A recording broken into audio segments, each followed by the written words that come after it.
Hello, hello, hello. You fantastic people. Good morning. Got another Pokemon D&D stream with Marman today. Time to wait on him, of course, as usual. I'm always waiting on him. I mean, like, I start streaming then before we get on the call. That's what I mean. But yeah, should be fun. Gonna come and hang out while we play through the campaign as usual.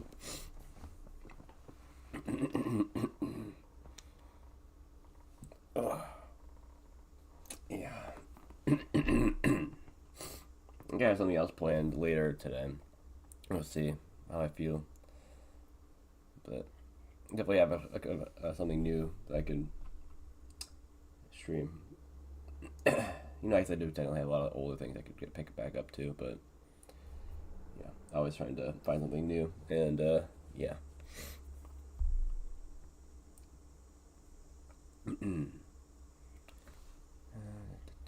She just realized I don't have that here. One second, let me go to the screen and pull the counts and put it on this one. I don't know where I'll put them though.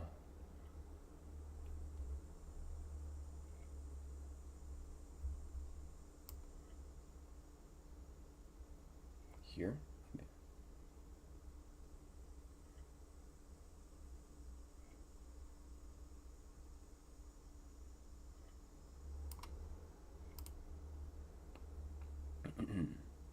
That seems pretty good, yeah. Let's put it above that.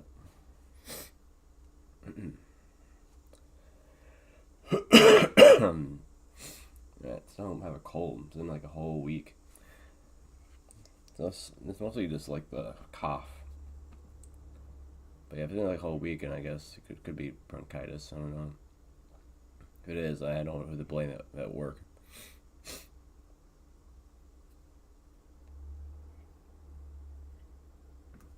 Oh, I just realized they went on the other side too.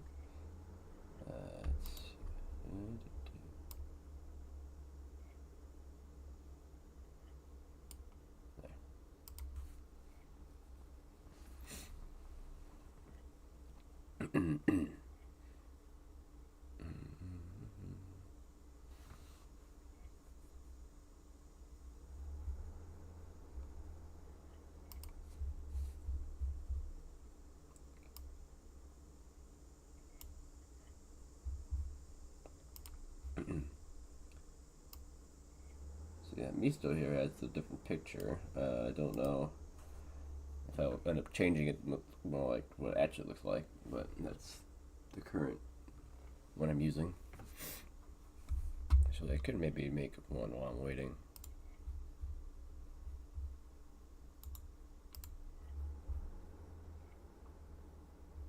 Let me see what we got as our foundation.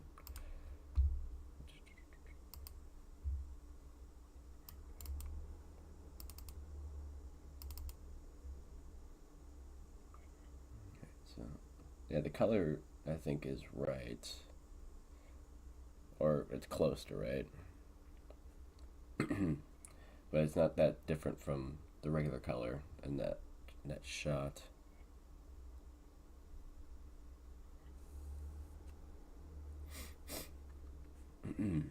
Let's see.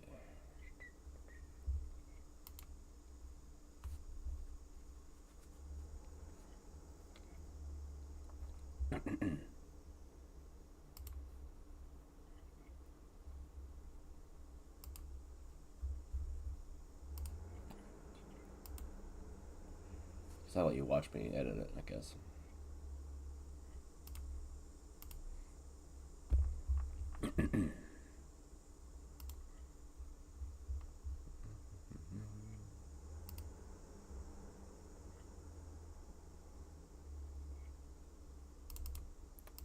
Okay, so what I want to do is to get this version that I made into a more of a profile looking shot.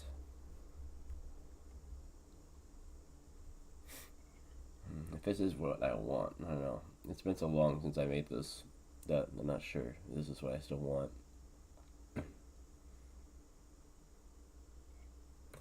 Because, yeah, the one I've been using for this whole time has been this. It's a bit of a different color scheme than this now, isn't it? Like, that's like, yeah, from green to basically like reddish, like tannish pink, sort of.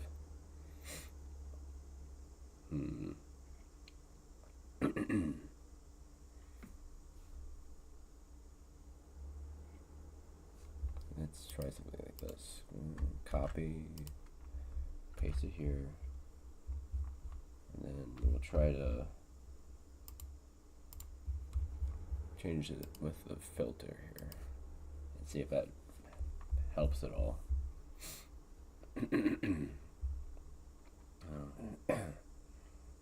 Harmonize.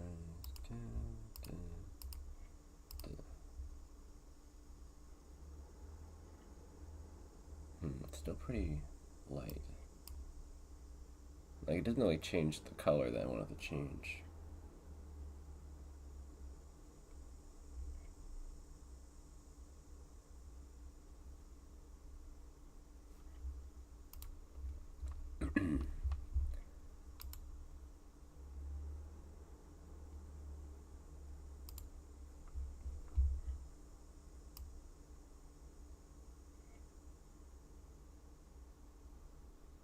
It's hard to change it too much without wrecking the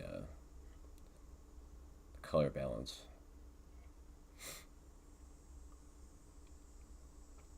Yeah, like you can go from like here to here and it's no problem. But like, yeah, go here and it starts getting a little bit weird.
Yeah, I feel like the only way is to like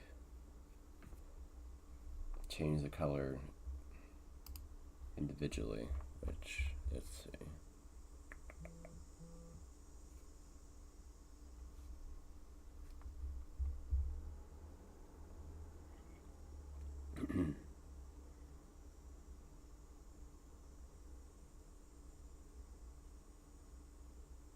It's not like Pokemon don't change their colors like completely when they evolve. So, I don't know.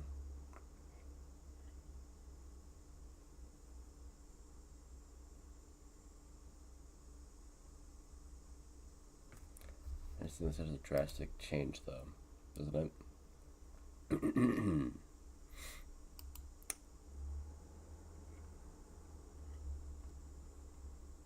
Okay, I mean, at least I could get the color of the tie and stuff. The tie, that I added anyway. This thing to be more red.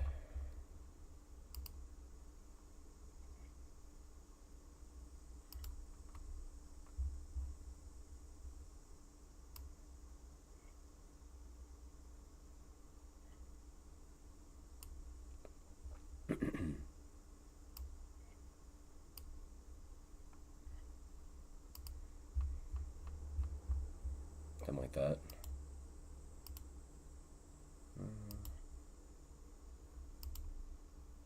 Yeah, close enough, I guess.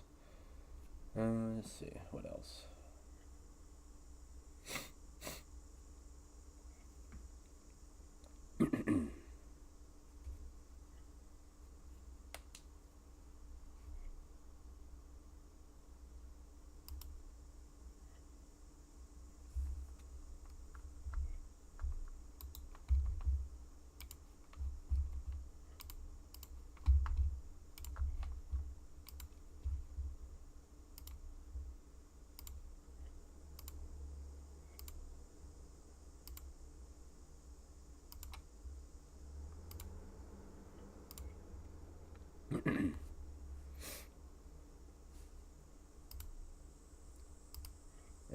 this won't really matter all that much if I do a top shot anyway.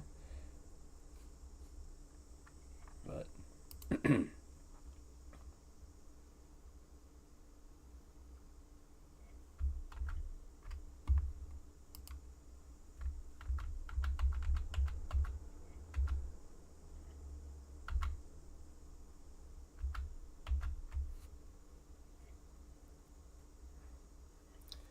yeah, I think the problem with Masquerade in general as a design is that it's like Primarina and Sun Moon, where it's very much very one gender like looking in appearance, which is weird.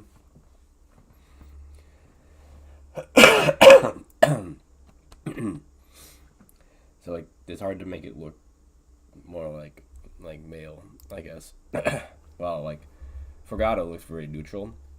Same with 3Tito, of course, because it's just a cat.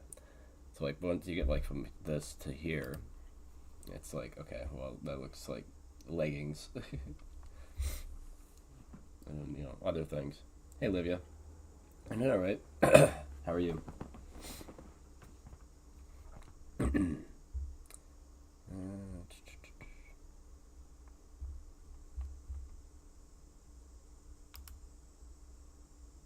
Good, good.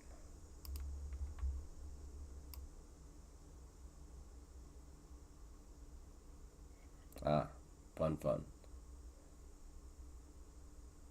Makes sense.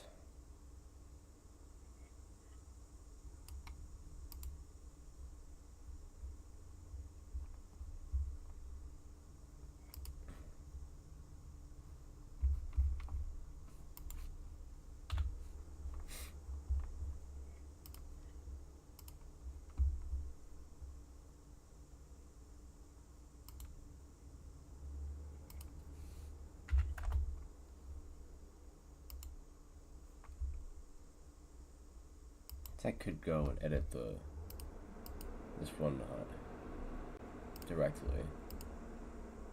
The thing about that though is that he's not wearing the hat that I made.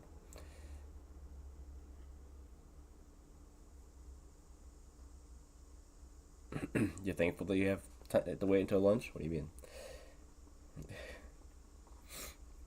Or no, you mean okay? You're thankful that it's not long until lunch? Okay.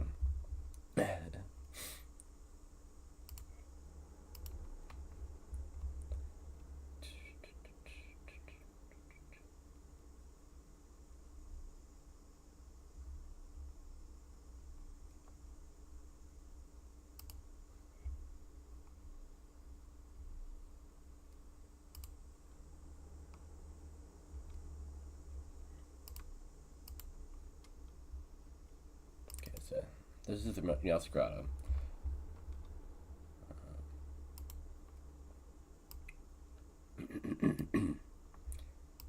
See if we compare these two. I guess you can see a pretty noticeable difference.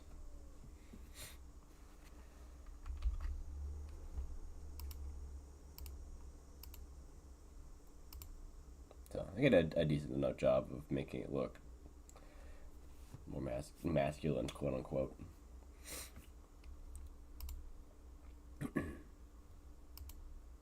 And he knows that I removed the the lines here. That would help. Yeah, that didn't look too bad. I'm wondering about the color still, though.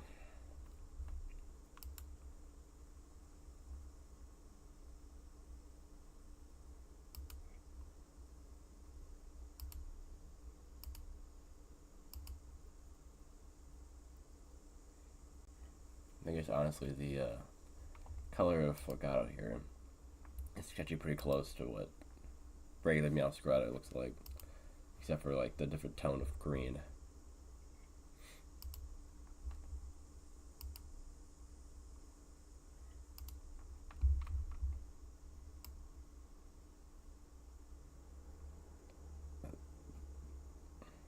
So like something kind of like that ish. It's kind of what the difference would be.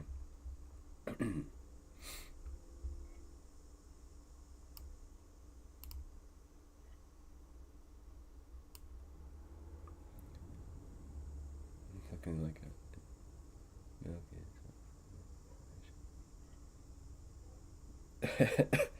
I'm not sure what a male kid is, but I guess yeah,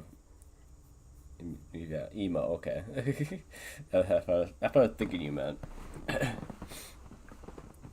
based on the context. Okay, yeah, if you say so.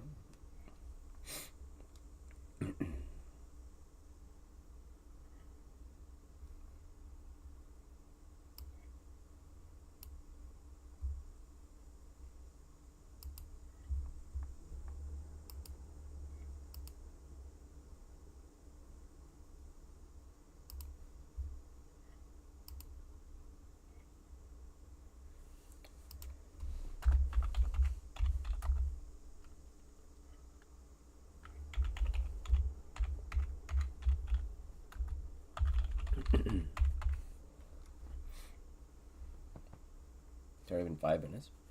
It's not been exactly 20. Alright.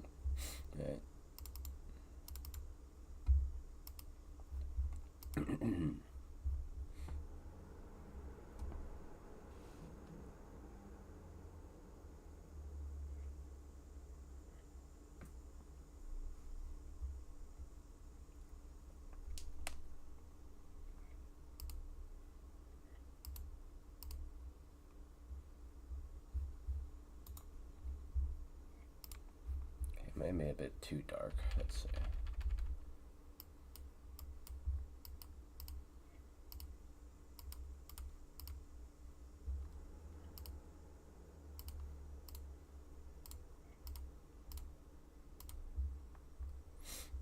Okay, that's a bit better.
Hey, Shambles. How's it going? Okay.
selective color, there it is. So the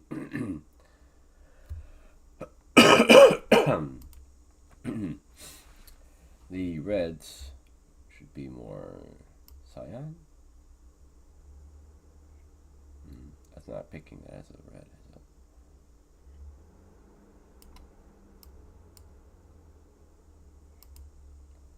is it? Whites, maybe. Whites more cyan.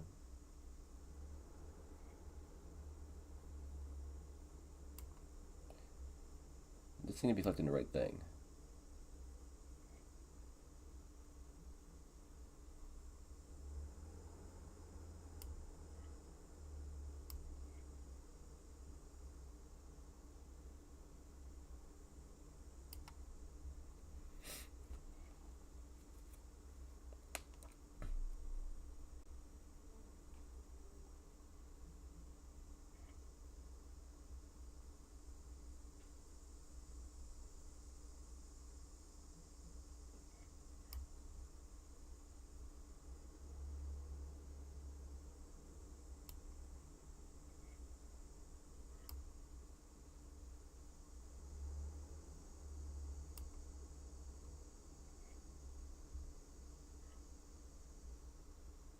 Okay, what's the difference? That.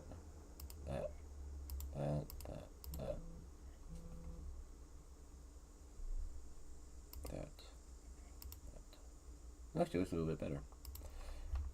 Let's go with that. Save.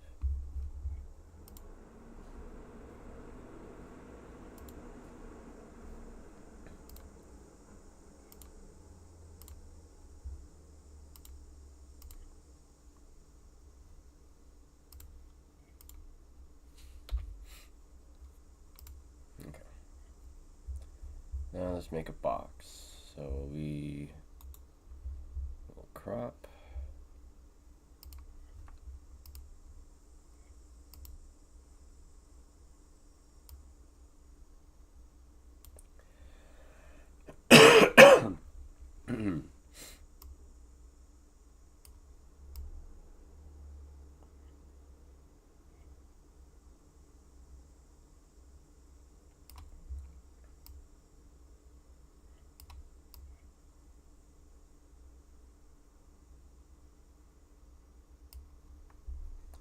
Make it a bit bigger, I guess.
Okay, let's try. Wait, no. Need a white background. How do you add one of those again? Background. New layer. There you go. And then you just make that the blue. Put that blue. Okay.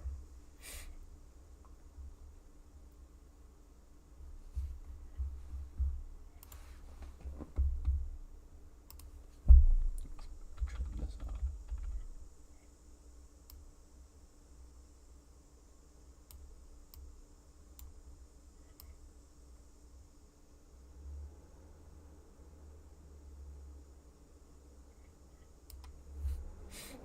Okay. Now let's do. I'll try doing a gradient with this.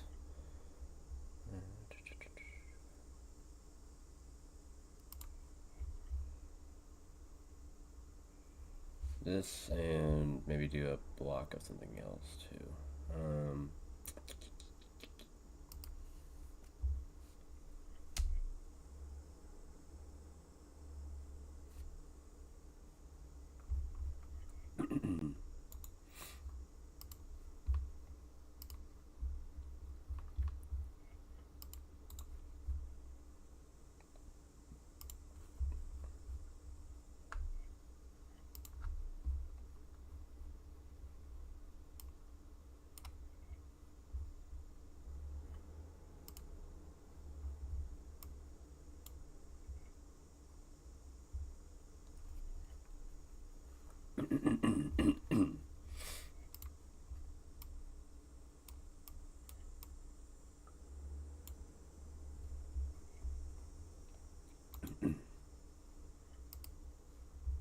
Okay, then do a gradient.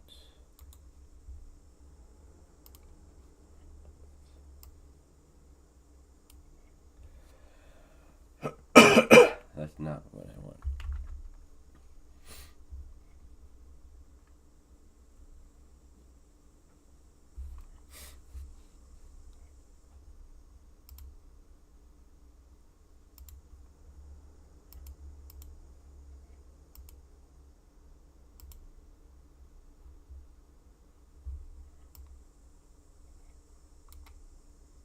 Why is it turning? Why is the color going away?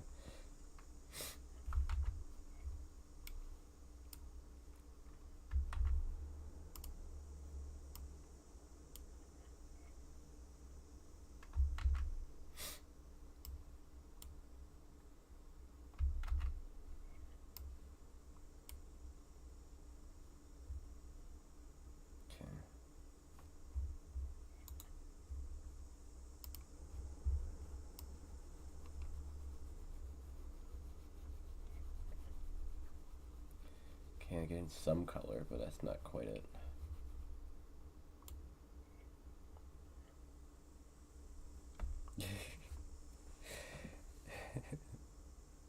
Maybe kids, you know, want your killer characters to exploit that and call Abby roleplay buff, then throw you away the moment you realize there's no real danger unless you imagine it. Thanks, engineer.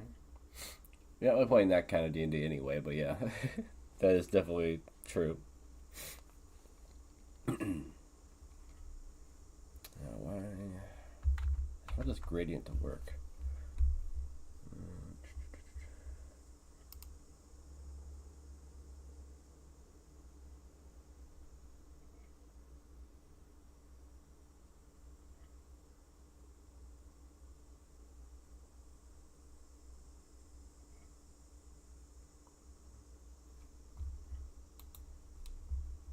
I didn't have any problem with this before. Hey, Evan. What's up? Oh, maybe it's because it's to solve? Yeah, it might have. That might be why. Let's try this. No, the color's still going away. Why I keep losing the color?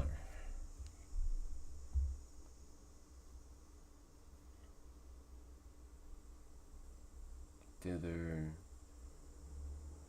Toggle gradient transparency. Some chores part in a spotless hanging with Larry. Said hi to bed while you're rocking food. Nice, nice.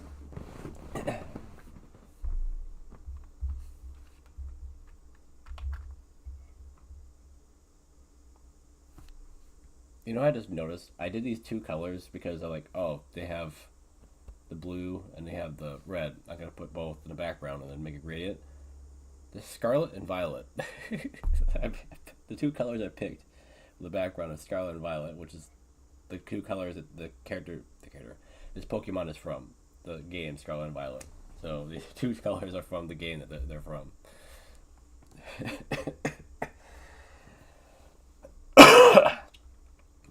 That's just, it's ridiculous that even happened. Okay.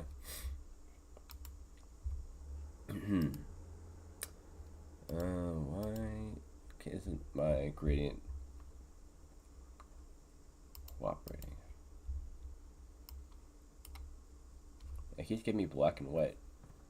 Play Smite 2. I mean, play Smite 1.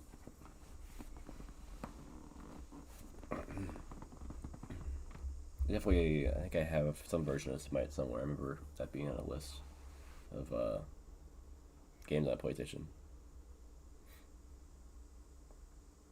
Yeah, why is your name blue? I mean, it's the letters itself blue, you mean? Because Shambles also has the same color blue. Or is it like highlighter or something? I can't see from this end what YouTube's doing with it.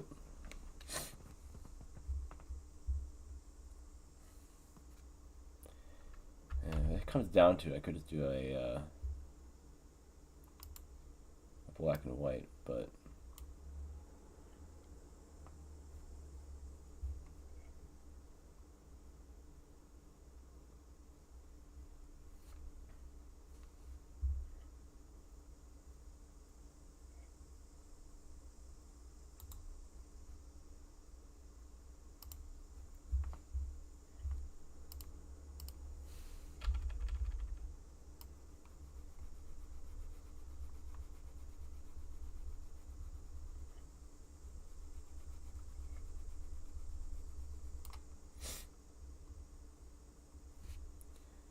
So I kept trying to give resources and into Warhammer, and dude kept teleporting around. And we aren't done having. Well, I can't read when I keep moving. Kept teleporting. I already didn't want it. Kept going into Lion's Log and going to give him. Wasted so much money on teleports. It was funny. What the dude was trying not to let you have. Like trying not to get it. Oh yeah, okay, he didn't want it. Yeah, wasted money just trying not to get it. Yeah, dumb.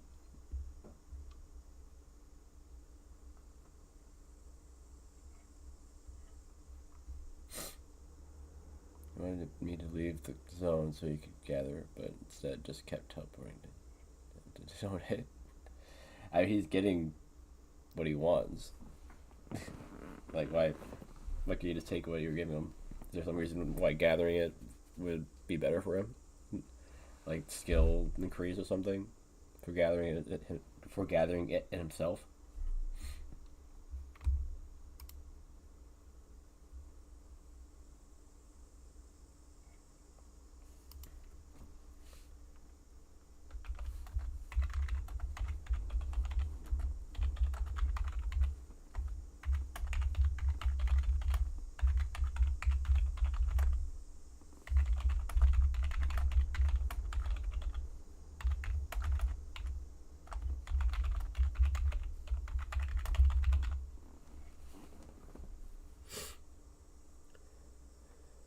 Takes an hour for a fight to 2 million, and I had 1 billion of each. Takes less time for him if I donate it. Yeah, yep. Dude was using free random teleports, and I had to spend on my specific location once.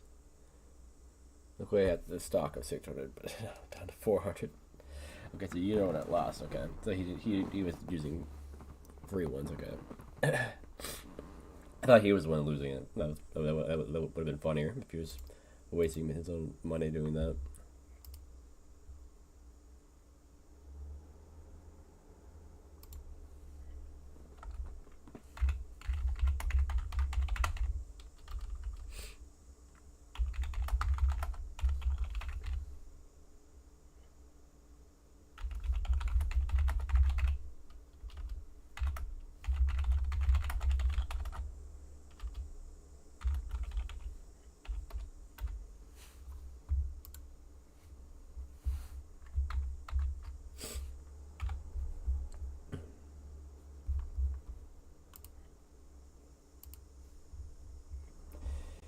Uh, silly. If you're trying to help people, I guess.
Broken shields, broken spirits. Play nitro type. Nitro type? Is that a game? I'm not very good at typing, so I probably wouldn't do very well.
So we just mix these blending options.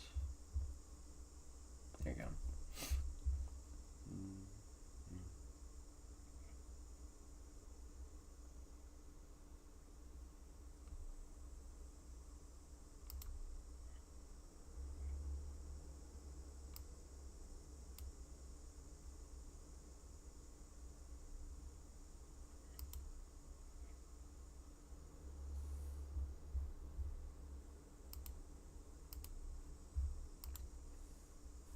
That's not what I wanted.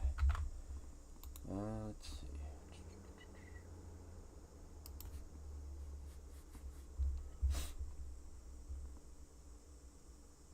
Gradient, here we go. Alright, blend mode.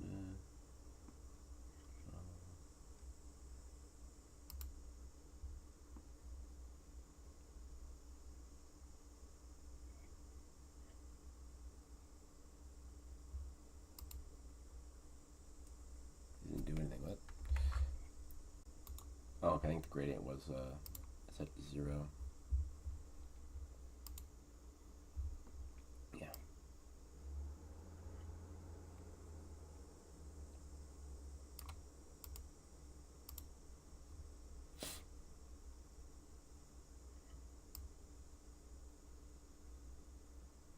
It's not blending the colors.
Why can't I get it to cooperate?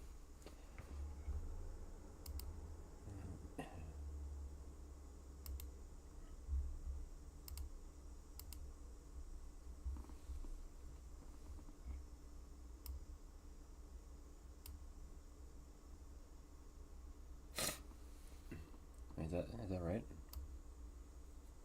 The red and the blue together make this green color. Yeah, that tracks. Yeah, red and blue, green.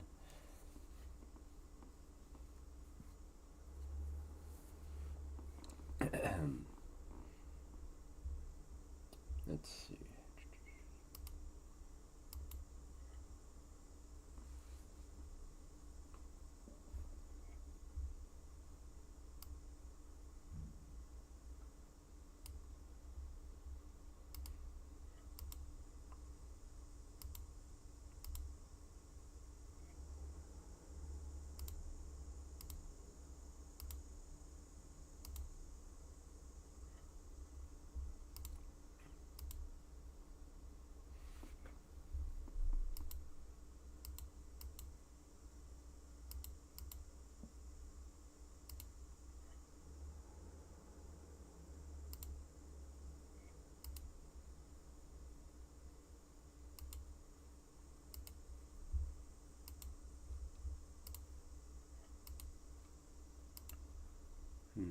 Only some of them actually mix the color.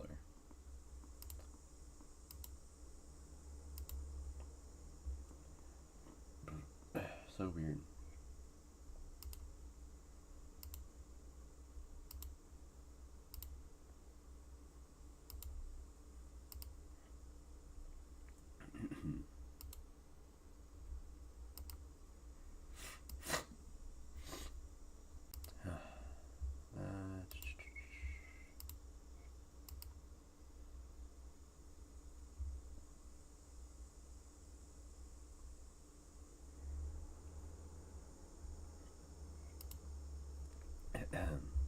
Okay, let's do that. Let's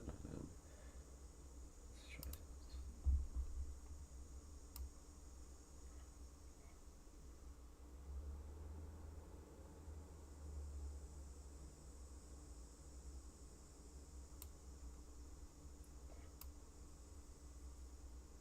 Weird, it's not changing the color at all.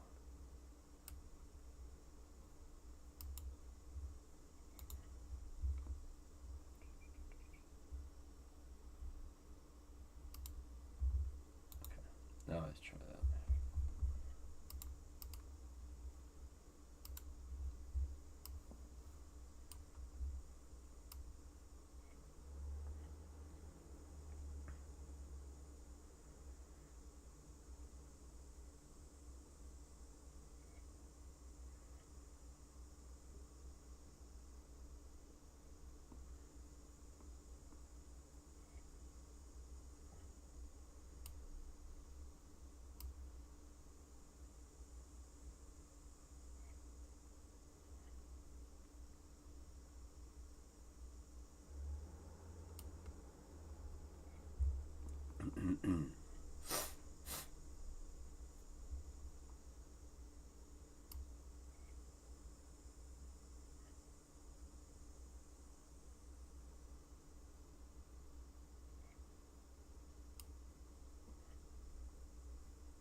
Seems pretty good.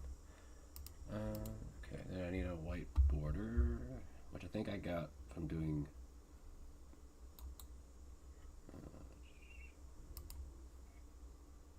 this last time, right? Blending option, and then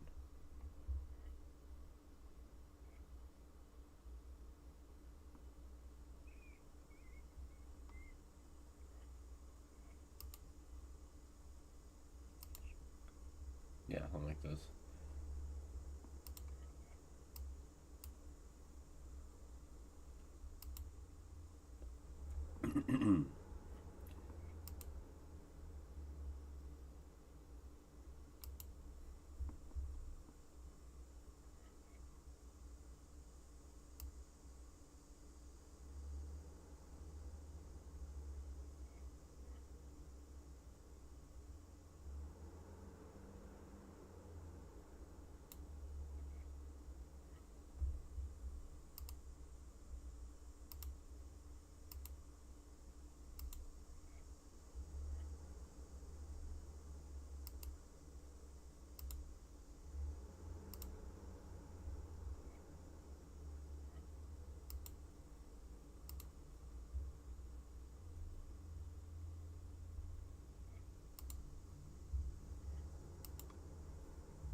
Alright, we'll go with this.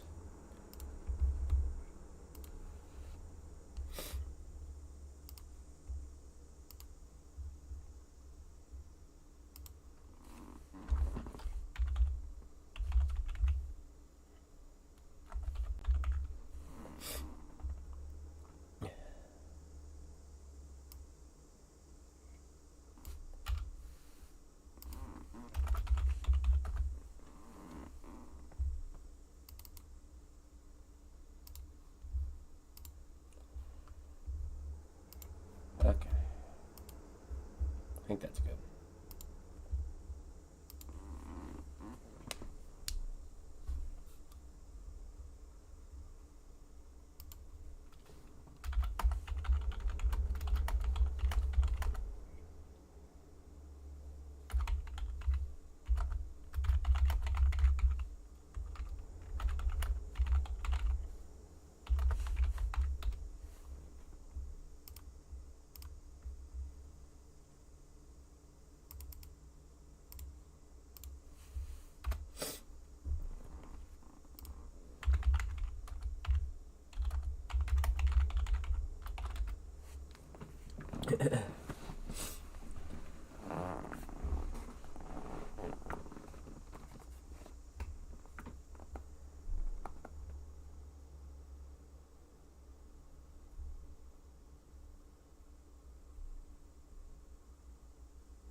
Okay, so let's go back here. Now we're changing this picture.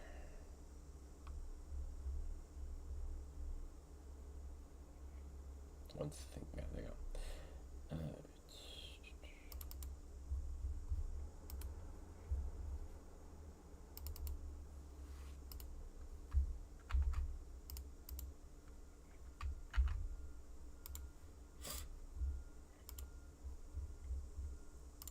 Okay, then me shrink it down just a tad.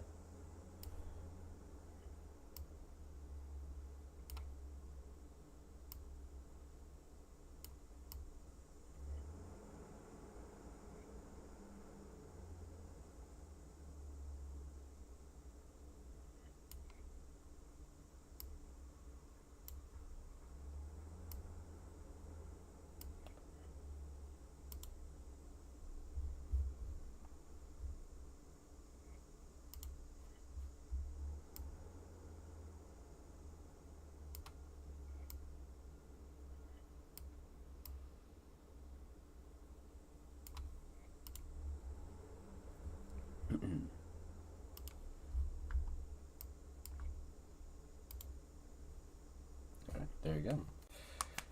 New image acquired.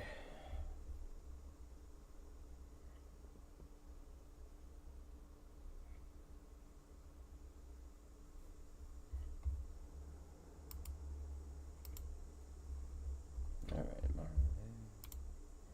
I'm gonna call him now, see if he answers me.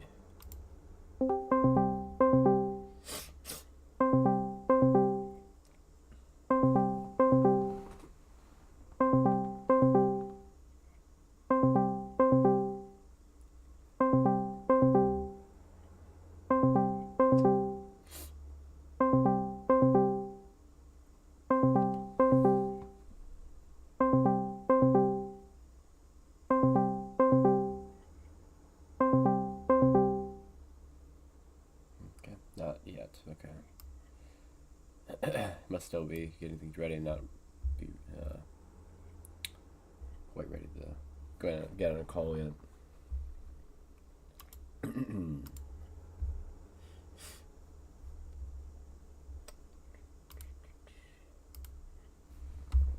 so I'll just pop this music on while we're waiting here.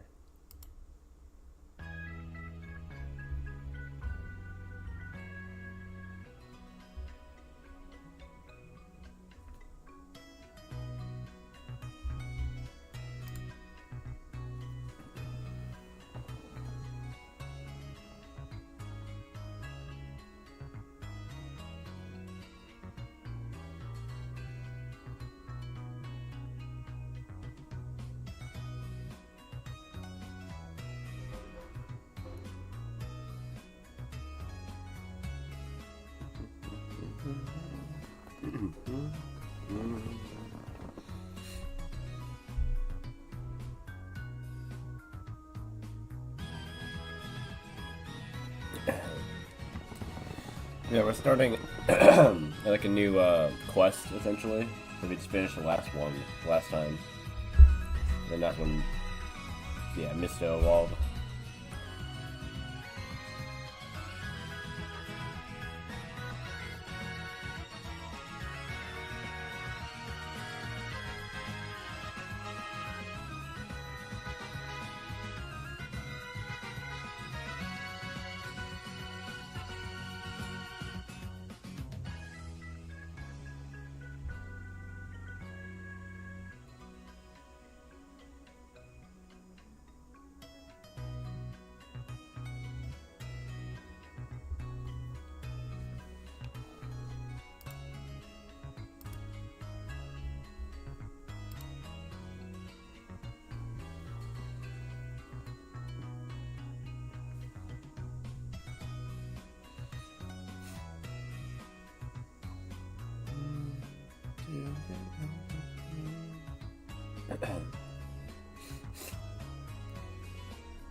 This way we won't have much time to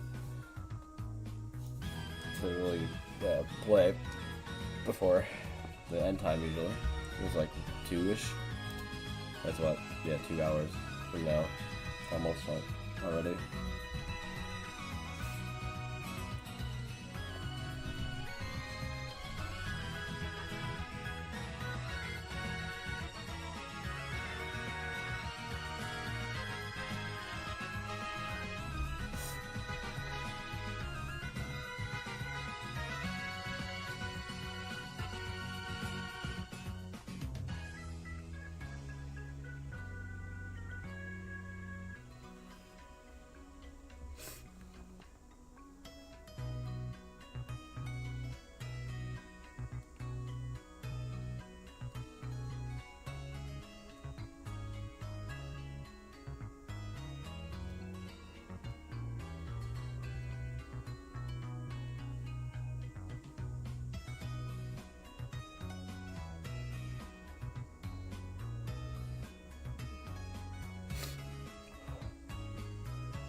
Oh, there he is.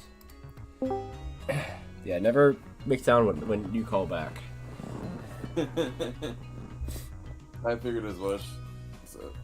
It's like, okay.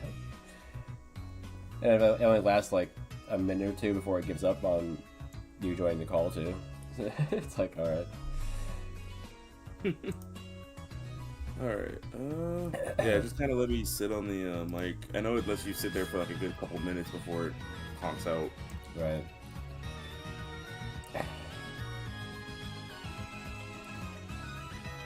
Like, bandwidth within free. It's like, well, apparently you don't care how long I use it, because as long as somebody else is there, you don't care. Yeah, like, I think so long as it's active, it's fine, but like, yeah. I think it's funny that, it's like they'll say that, and someone will just be gone to use the bathroom for a couple minutes, and it's like, oh, sorry. I mean, it's as easy as just getting back into the call, but good grief. I guess you could just mute yourself, I guess, when you leave, but yeah, it's interesting that there's a difference. Yeah. I think I should have all my ducks in a row. I'm gonna double check my... You mean all your ducklets in a row? All my ducklets in a row. Don't know, I mean, encouraging the pokey puns, but I don't know. It seemed relevant. Oh no, absolutely. I should be making more of them, to be honest. Welcome back, Donald. We're just talking about ducks, and then Donald shows up.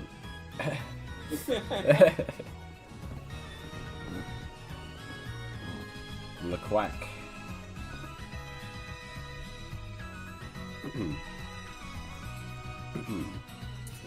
Still have this freaking Tony Hawk's like backup thing for my.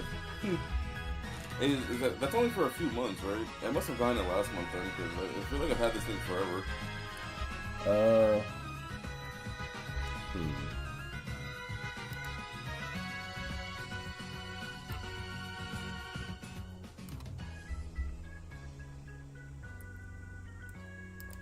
Yeah, I can't say specifically, Donald, what I remember about you, but I just remember sort of that there was a Donald, so that's why I was like, welcome. Alright, so also, if you said I'm back, so I just what's the word?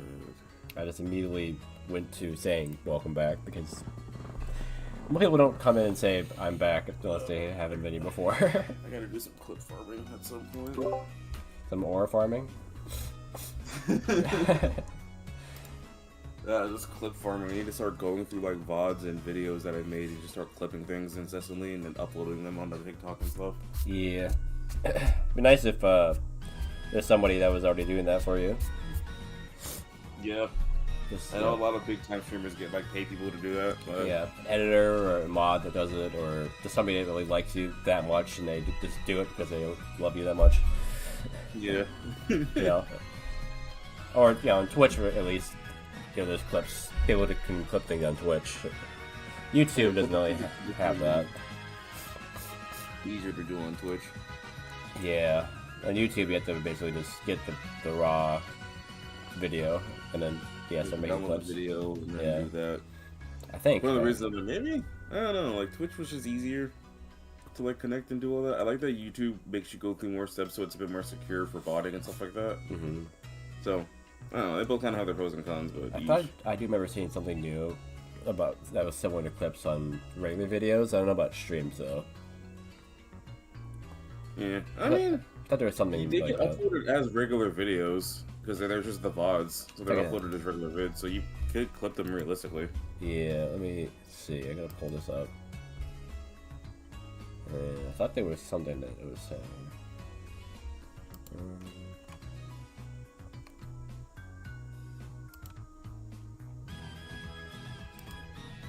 Yeah, there's a clip button in the ...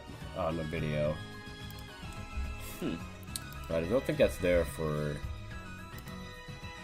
live streams. But yeah, after it's already been recorded, though, it might work.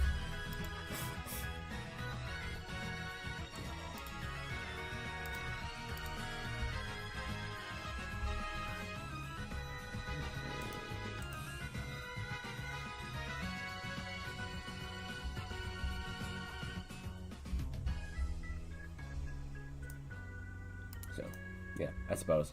It's not the live clipping that Twitch has, but it's still there. Yeah, you can do it after the fact, which can be kind of but... It means you need to remember what it was that you wanted to clip, but then go back and do it, yeah. Yeah, either that or you just kind of, what's it called? Either that or you just kind of watch the VOD in the background, and if something makes you chuckle, you can kind of just clip that. Yeah, you can live clip a VOD, but it's not quite the same. Yeah. It's live to you and to nobody else.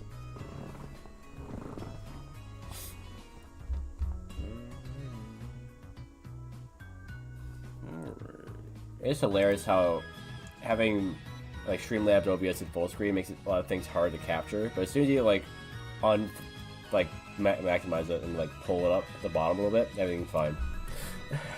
It's like I literally can't see the thing that I'm capturing, but apparently now it's fine. Now it's able to capture it, no problem. Freaking hilarious. It's just one of those things.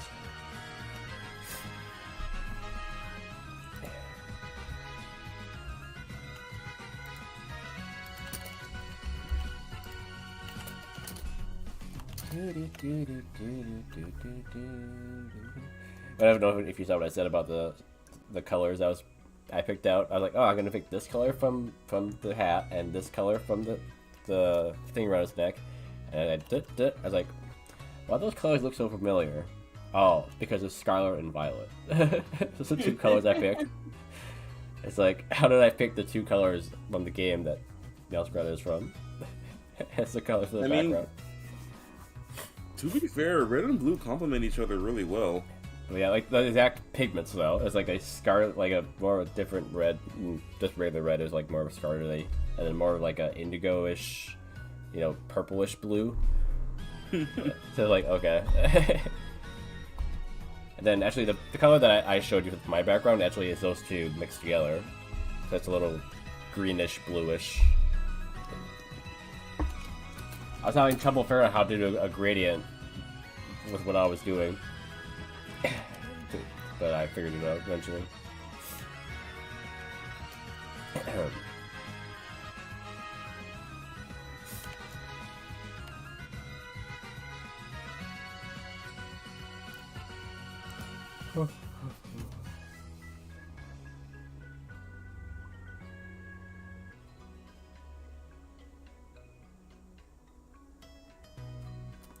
Yeah, so I've been streaming for about an hour, but did most of that with me editing the image. Ah. I didn't know you were already live. Yeah, I used to starting about like 10:30 or so. So. Gotcha. Ah, jeez, I kept you waiting for like 2 hours. I'm sorry. Yeah. I mean, for me, if 10:30 for you was 11:30. Oh, fair enough. Still, that's an hour. Yeah. If I was shooting for an hour, because I started an hour ago.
Let's pick a different song.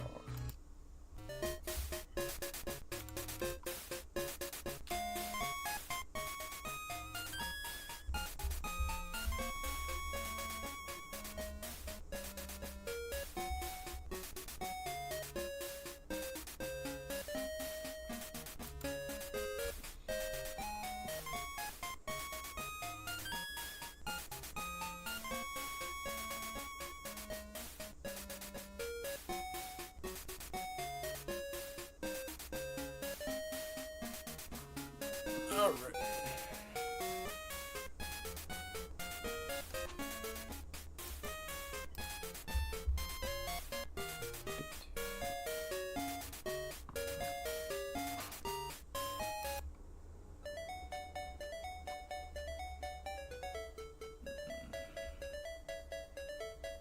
Should I make sprites for those two? I don't know. Probably should. Might as well.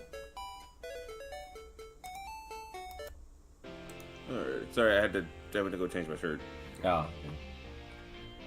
Let me do this real quick.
Make it rain.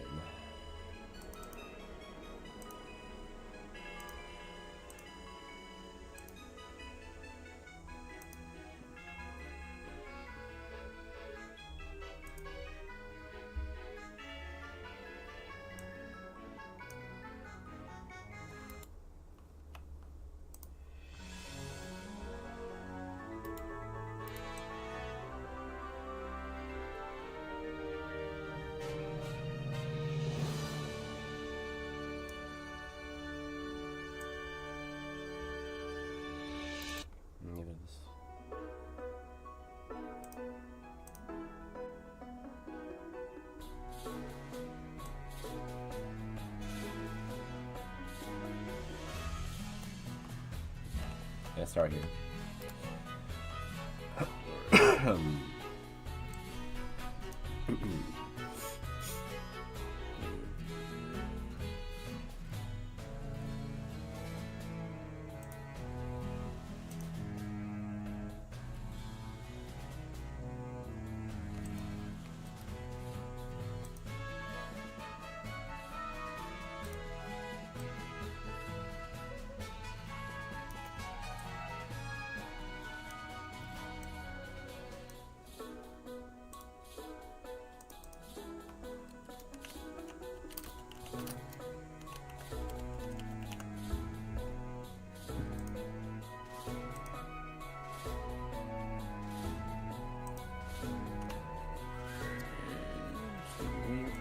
And then, okay, then we should actually be good to go.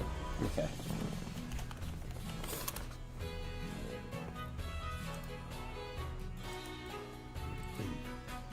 How's your stream? You still doing randomizer streams? Yeah, it kind of difference between today and tomorrow, depending on what week it is. So probably tomorrow this week. Okay.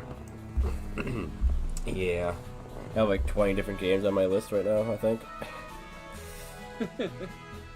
Up to like 4 of them are Fire Emblem games. That's funny. 3 Zelda. Yeah. I'm trying to add a bunch of variety. I got that big. Because for at one point it was at down to like 10 or 12. I kept landing on Fire Emblem because there's like a 1/3 chance of it doing that. Because 4 out of 12, so it's like I had to increase the number to increase the odds of it not landing on the same series over and over again. Fair enough. It wouldn't be much of a randomizer if all 4 of them were like the same or of similar game. Mm-hmm. Yeah, a randomizer of randomizers is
There we go. Okay. So they're only gonna be featured briefly, but it should have those at the ready. Alright.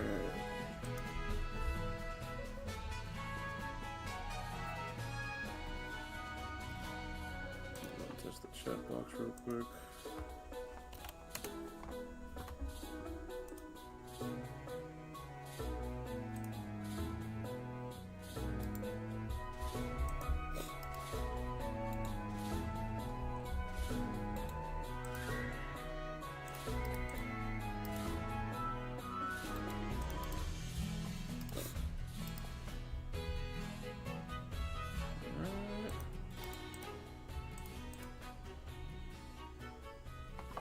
Yeah, your image is showing Mario Party, by the way.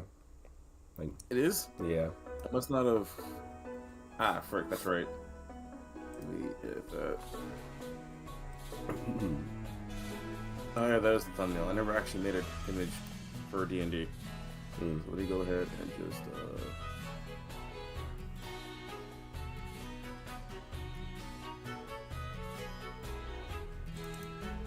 Paul's Dilemma.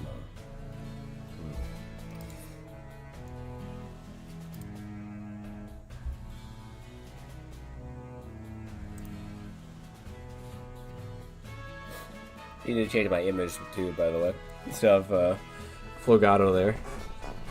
Oh yeah, you're right.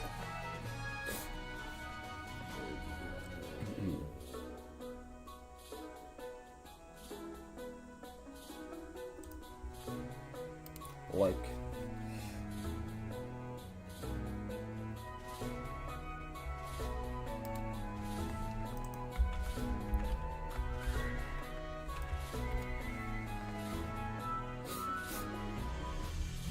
Yo ho ho indeed.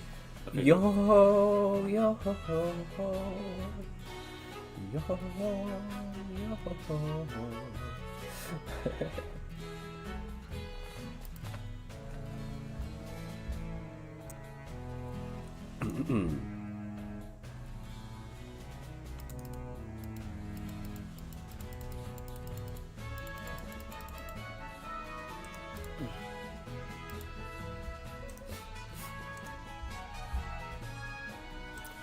Nice Knuckles background. Thank you. It's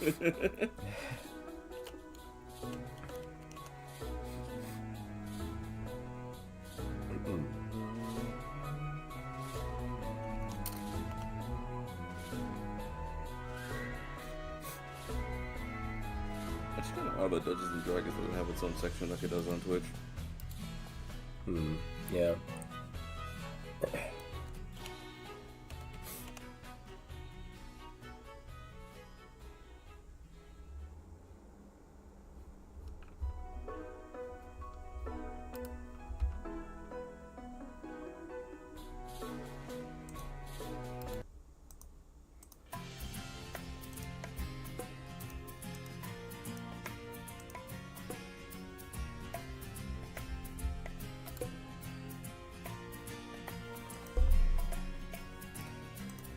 And now it's Blaze.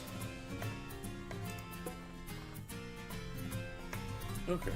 Yeah, I have it shuffled between character. I go on the Sonic channel every couple months and just grab whatever art I can find there and save it. Yeah, I do remember my playlist. Yeah, I do remember you saying that. Yeah. Like, there's probably like hundreds of photos on here now. Right. It's almost a problem. It's the only problem if you start running out of space. Yeah, that's fair. And they're pretty harmless images, so they don't take up too much storage, thankfully. That's good. Alright, so now... the Photoshop.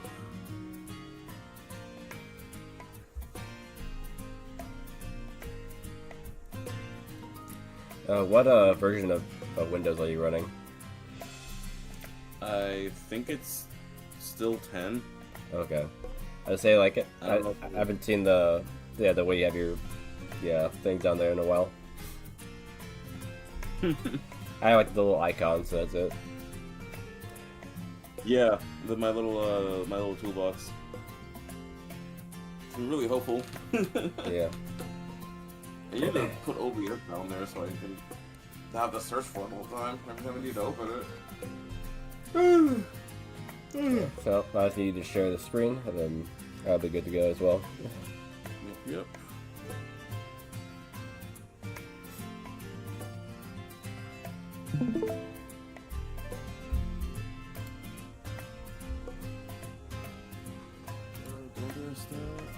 There it is. Okay. Alright, so this is the start of chapter 2. Where we last left off. You guys just defeated Dialga and making him come to his senses, thus causing, freeing his mind and allowing him to fix all the stagnation zones that are plaguing the immediate area that were gonna eventually plague the rest of the, it was eventually gonna spread out and become out of hand. So you guys were able to stop that, which is good. Yeah. And you and Team Thunderguard kind of split off there because Joe was being a tsundere and ran off. And you guys did find out that that Paul, the Passimian, may or may not be connected to why the tower in the prologue blew up. Well, mostly probably why the Alakazam knew about the ancient relic. Right. They were one of few ancient relics. So we're gonna be hopefully diving into that this chapter, and I think that's about the long and short of it. Okay. Any questions or anything before we get started? No. I don't think so. Okay, cool. Alright, so the scene starts off in the basically after everything wrapped up, everyone had their celebrations, and they took Paul to the bottom floor of the Paladin's Tower, which is basically the interrogation room, kind of. But they're not there to interrogate him per se. They just want to make sure this conversation is absolutely private. But this was where they interrogated Alakazam, and they found out about the whole, oh yeah, if like they get pressed too much, they just get amnesia and then pass out. But okay, so now setting the stage, Paul is currently here. He is sitting in the basically just the interrogation room table, and the group's kind of just trying to figure out what to do now that we know Paul might be bugged. You know he's not a bug type. Everything Ryan's like, excuse me? What's that supposed to mean? Oh, nothing. Huh, alright then. Let's see. Alright, Paul, I need you to go ahead and relax for me. Gonna make sure to search for any sort of like psychic, like plants in your brain or anything like that. Oh, this is interesting. Yeah, I think you're. So we were right on the money on the fact that your friend, they, I guess what we were figuring out is Brainwave Academy had used Oscar's connection to you to get into your head, and basically it told us everything they needed to know about the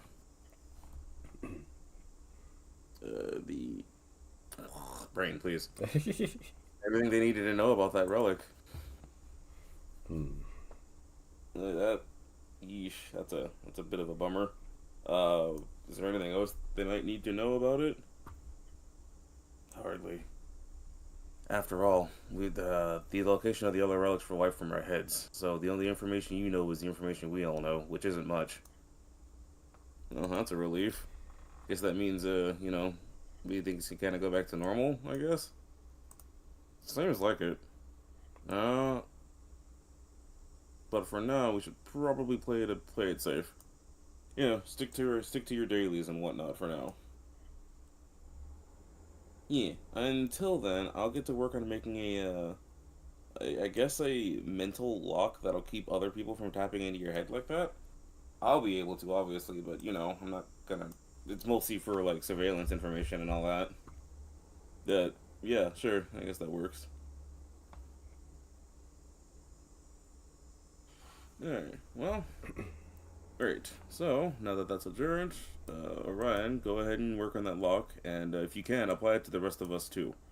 We don't need anything else getting tapped into that the enemy needs to know. Roger Dodger. Alright, everyone. You are dismissed for now. Yeah. Alright, I guess I'll get going.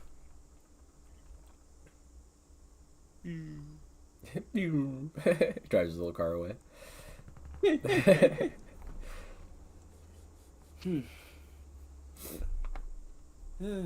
hate to admit it, but I feel for the guy. Finally joining the team, only to be a secret mole.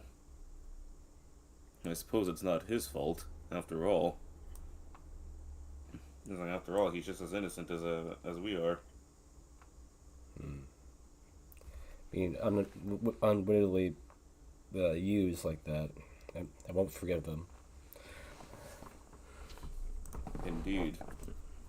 Makes my fur crawl just thinking about it. Brainwave Academy. Interesting.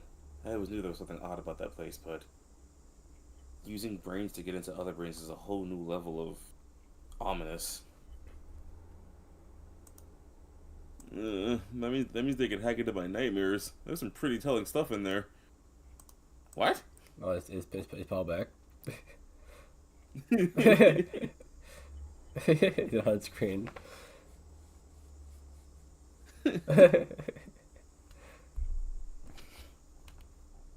Right. I guess for now there wasn't much we could do about it, and I don't think there's any more information they could really dig out of us. So, for now, get to work on those locks, and we'll continue about our business, I suppose. Everyone else is dismissed. Roger, Roger. Okay. Battle droid.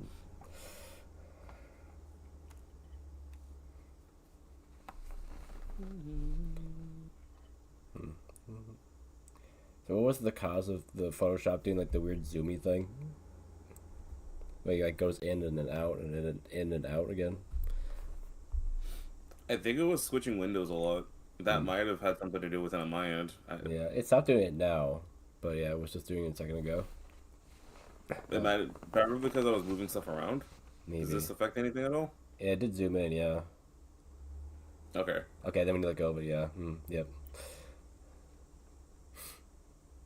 That's weird. Yeah, I'm not sure how you really fixed that. Yeah. No, that's probably just Discord being free again. I mean, I'm sure it has more to do with Photoshop and how that works. Yeah. Discord just captures whatever you tell it to capture. So, I mean, whether it zooms or not is up to the program itself. That's true. Yeah, maybe it is an issue on my end. Could be because my Photoshop's a bit weird, but I don't know. I need to freaking figure out how the D&D online stuff works so I can work with that. Okay, try moving again. I'm gonna look at your stream. See if it's doing it there too. Well, it's not live again. Okay, it keeps like on living me. Okay, maybe move it again. Yeah, it's not doing it on your end. Yeah, it's not. But you're also. Yeah, I think it's just. It might just be like Photoshop and Discord being weird. Yeah, that's the two together aren't working well. Weird.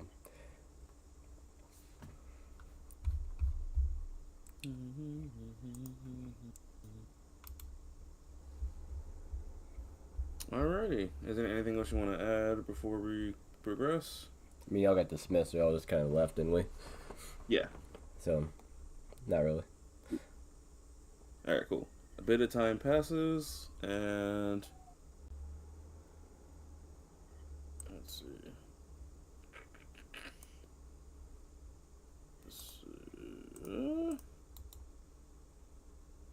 Time passes, and Paul can be seen in the recreation room. So, I guess we'll just go to the recreation room for a bit. Yeah. Alright.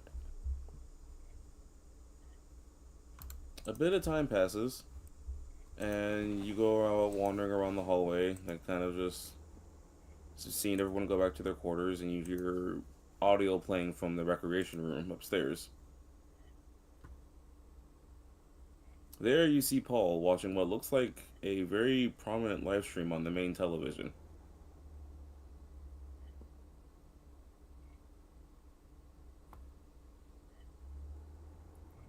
I know. I see the Magnemite. He does have a Magnemite, but no, it's not Iono. It is another streamer, but still. Yeah.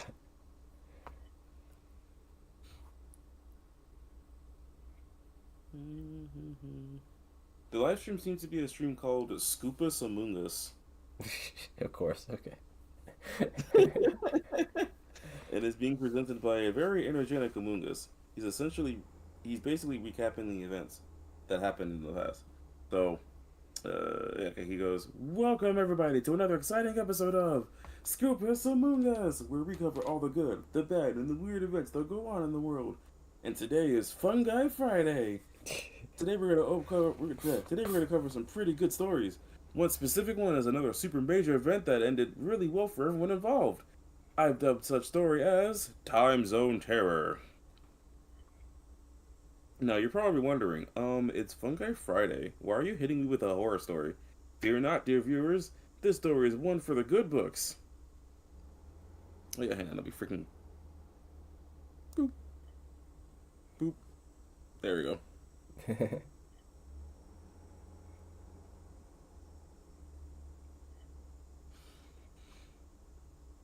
Check it.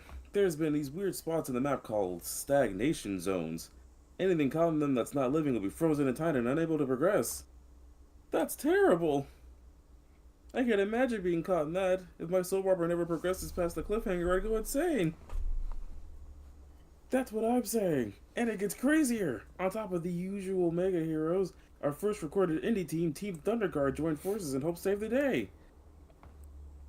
I love seeing new heroes. The more eyes on me when I lose my other magnet, the better. There we go. But you're probably wondering, how did they get rid of the stagnation zones? Well, my dear viewers, that's where it gets weird. It turns out they had to seek the help of the illustrious Sage of Time, Dashel, and his patron deity, Dialga. Not only does this confirm my theory that sage charms are real, but sages are real as a whole. Yes, Chad, I know, I've been on the tinfoil for a while now, but it's undeniable proof. But enough yapping right now. They save Dialga and team up to get rid of the stagnation zones.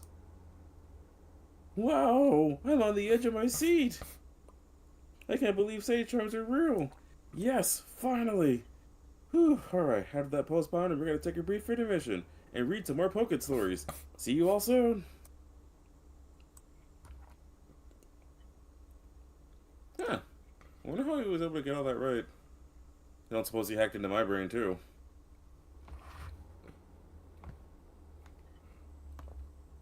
While the intermission's abroad, you kind of just see Paul mumbling to himself.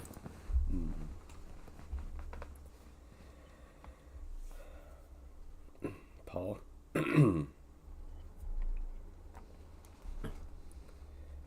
I see. Huh? I see you're still letting that get to you. Yeah, why wouldn't I? Being part of the bigwigs only to be like the reason something blows up. It's kind of a bummer.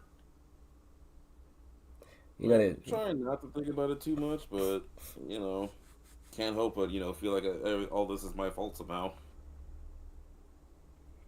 they would have found another way. No, like if not me, they probably figure it out some other means. They are a pretty powerful brain school, so I guess it's possible.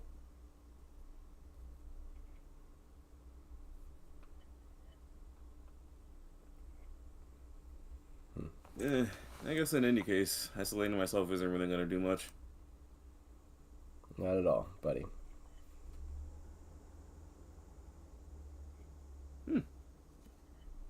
I should probably go outside and do something. Oh, let's tackle a daily with somebody. That might help. That might help me take my mind off things. Sure. Cool. Are there any particular heroes you want to call?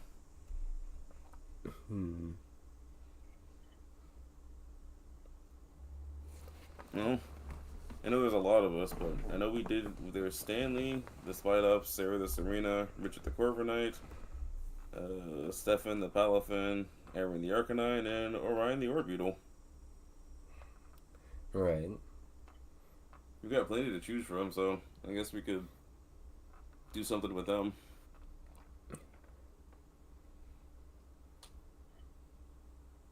I don't think you've done anything with I just forgot his name. Corviknight. Oh, sure. Yeah, I haven't talked to Richard all that much. Seems pretty standoffish, but be more than happy to help to do stuff with him. Yeah. Alright, let's get you moving. Let me see if I can find... There we go. Alright, you guys decided to do a daily with Corviknight. His dailies basically include delivering packages and cargo to like sites that need them. Like the destroyed building from the prologue. Still under reconstruction. Him and Steph intend to deliver supplies together.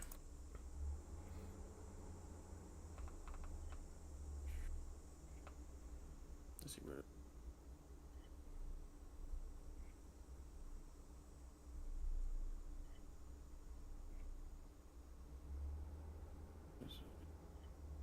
I appreciate your assistance in helping me deliver these packages.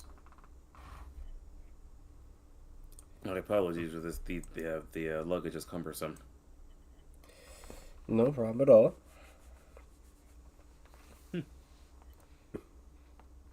That's fair. You do make pretty quick work. You seem to make pretty quick work of stacking everything. And I'm super strong too. More than capable of moving heavy boxes around. Being fully evolved definitely does increase your strength quite a bit. You're definitely no floundering Forgado. Floundering.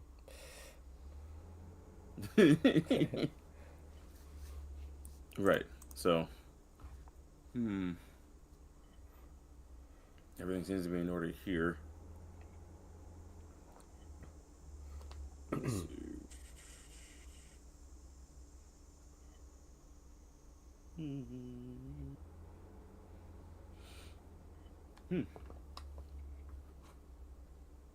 Let's see. Huh. Seems like people are talking about the recent live stream again. No, no fooling. We just watched it ourselves. It's confusing as how he knows so much about our adventures. It wouldn't be the first time he's gotten everything right to a T. But I suppose as long as it's not slandering us, it can't be too much of a problem. You don't think that they'd be somehow connected to them, do you? I doubt it. From what I've seen so far, Brave Academy likes to act in secret. Having a streamer broadcast the fact that they're stalking us would be kind of apropos. It wouldn't exactly be kosher to them. Still, I think it's worth looking into for now.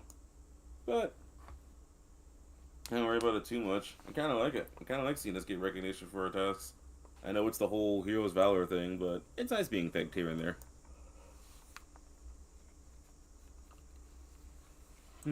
By the way, who is this Team Thunderguard? You'll have to tell me about them.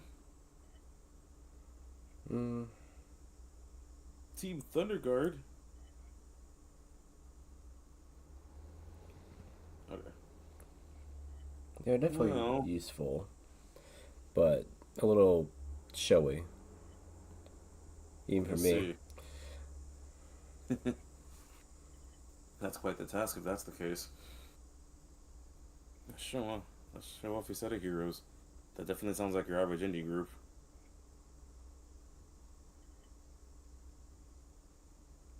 Yeah, but they have super cool abilities. Like, they can kind of imbue themselves with electricity and turn themselves into different weapons. It's a pretty unique power set. It does seem like something we could use, but given the showboaty nature, they're probably very prideful as well. Indeed. Yeah, if we even mentioned joining the Hotshots, Joe would probably spark a fuse.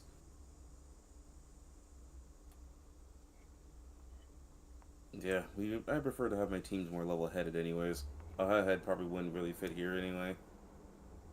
You already have Paul. That's enough.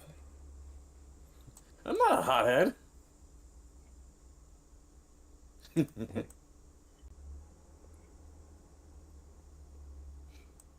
Though I suppose your head's a hot spot for now.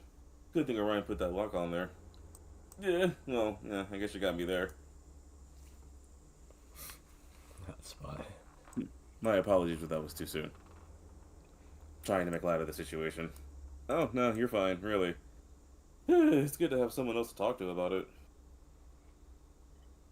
Yeah, I chose not to isolate myself. That would only make things worse.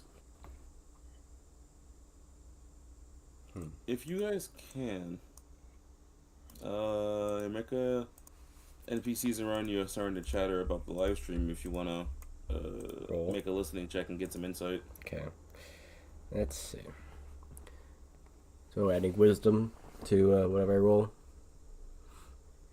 I think so because I think no, yeah, I think that's perception. Yeah, wisdom perception is wisdom. Are you connected to the room? No, I forgot to open that. Let me grab that real quick. Okay. Let's see. I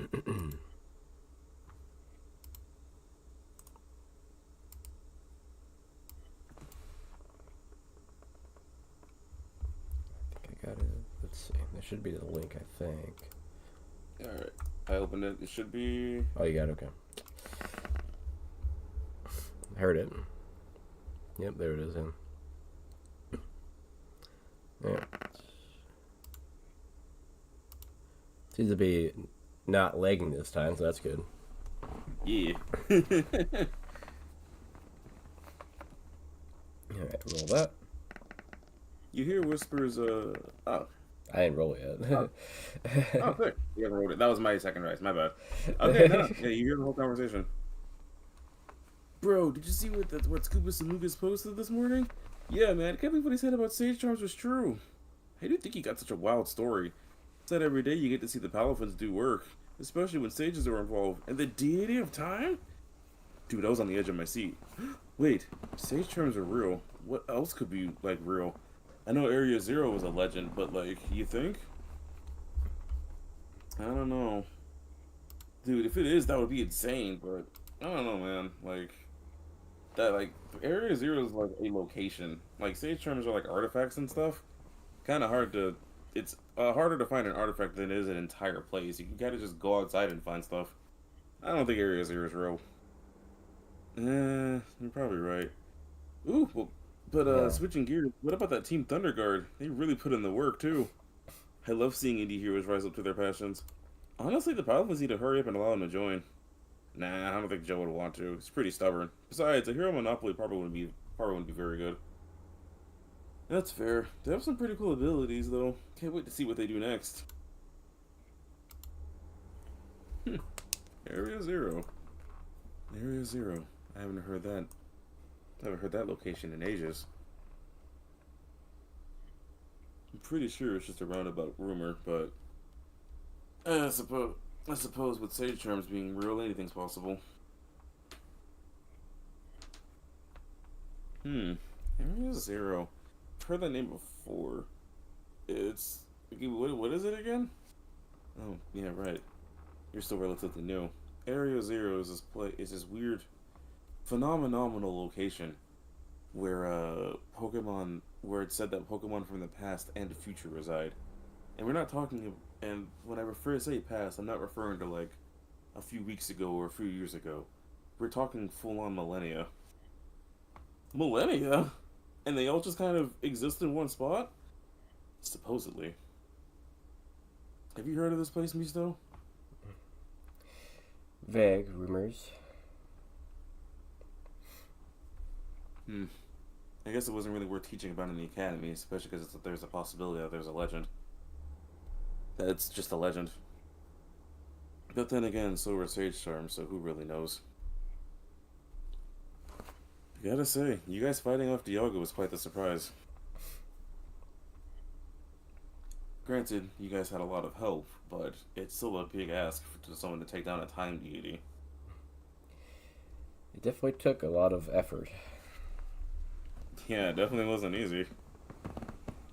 Especially when he shot giant time laser beams at everybody. A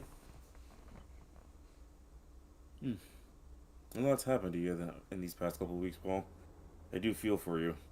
But on the bright side, you've gotten that much stronger for it. Take that strength and use it to be the best hero you can be. You betcha! I'll more than make up for being a leak.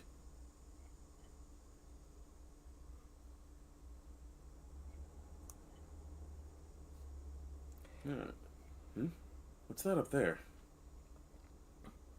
Huh. A shooting star. It's kind of odd that that's happening during the daytime. I don't think that's a star. Let's follow it and see where it goes.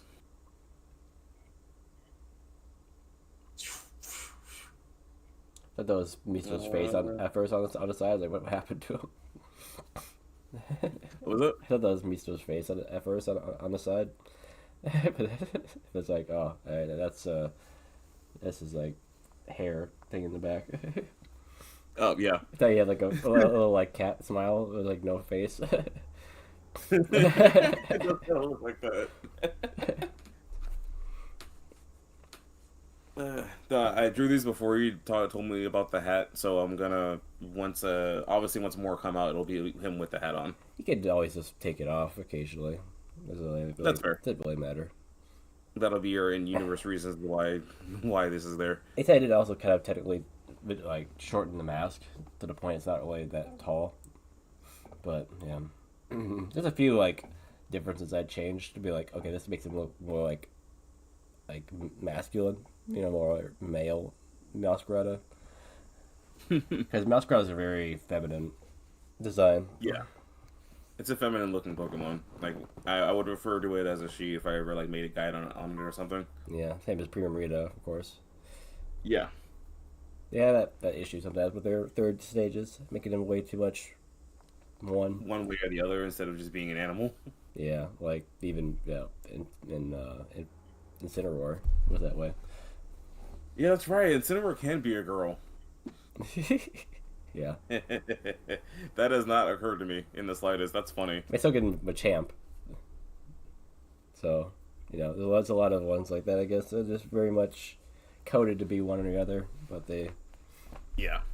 Well, I guess I don't mind it too much. We could use some more, like, feminine-looking Pokemon that aren't just tall women, though. Yeah. Like, I like Bruxish as a design. I like,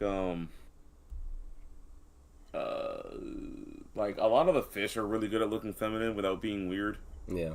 Because, they're fish, yeah. Like, Primarina's a really good example, because she's basically a mermaid otter. But, I mean, also, yeah, can't be male with the men, makes sense. I also like I think Lilligant, like not Hisuian Lilligant, but base Lilligant's one of my favorite, like, it's just grass Pokemon. Yeah. But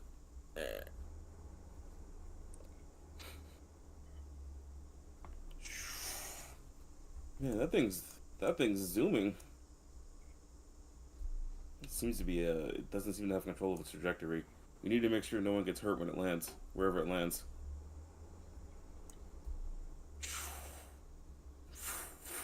I think Corviknight's fast as frick.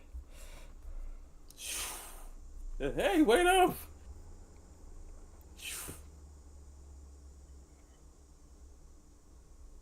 Alright, you guys chase what looks like a daytime falling star, and basically warn everybody in the immediate area to move out of the way so they don't get hurt. Make sure they don't crash. Yeah, make sure they don't fall on the crash site, blah, blah, blah, blah. Move out of the way! We have an unidentified flying object. Yeah, you see a bunch of citizens kind of scatter, move around, try to get as far away from the flying object as possible. You get super focused on the evacuation, and you hear a loud thud, meaning that object has landed somewhere in the city. It came from this way. Whip. My apologies. Do you guys want me to fly you there? I mean, I just grab onto him with one of my body whips or whatever. All right. Sure. I'll take a ride. Cool.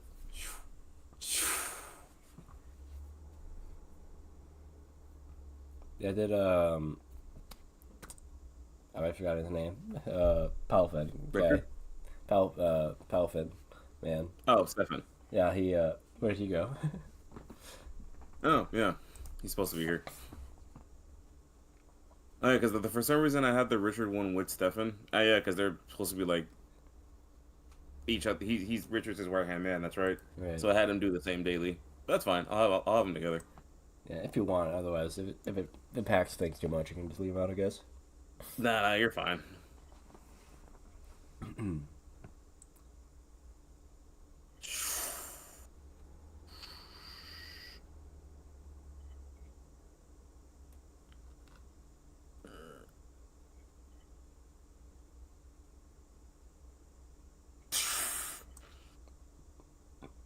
Oh, we're just speaking about Area Zero. All right, we're here. Hey, is that a Delibird? Wait, something's kind of off about it. Yeah, Delibirds aren't made out of metal.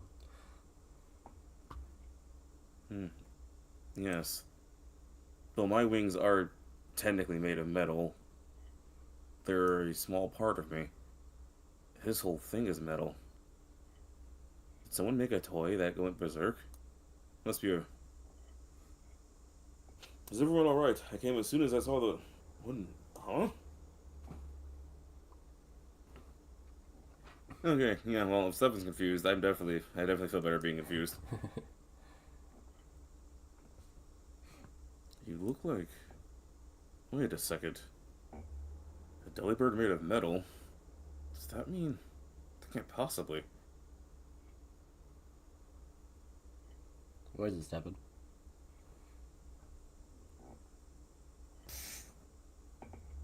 Whatever it means. He looks like he's hurt pretty bad, or just like broken. Hopefully, it's not beyond repair.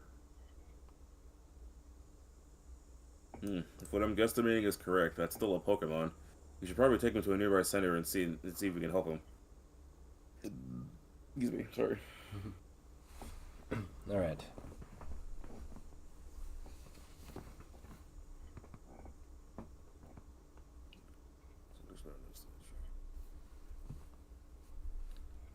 Alright.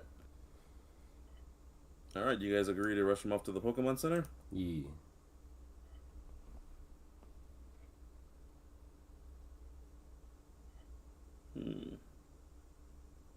Until he's like two pieces, I think, right? He's like the Delibird and then like the little thing on the side.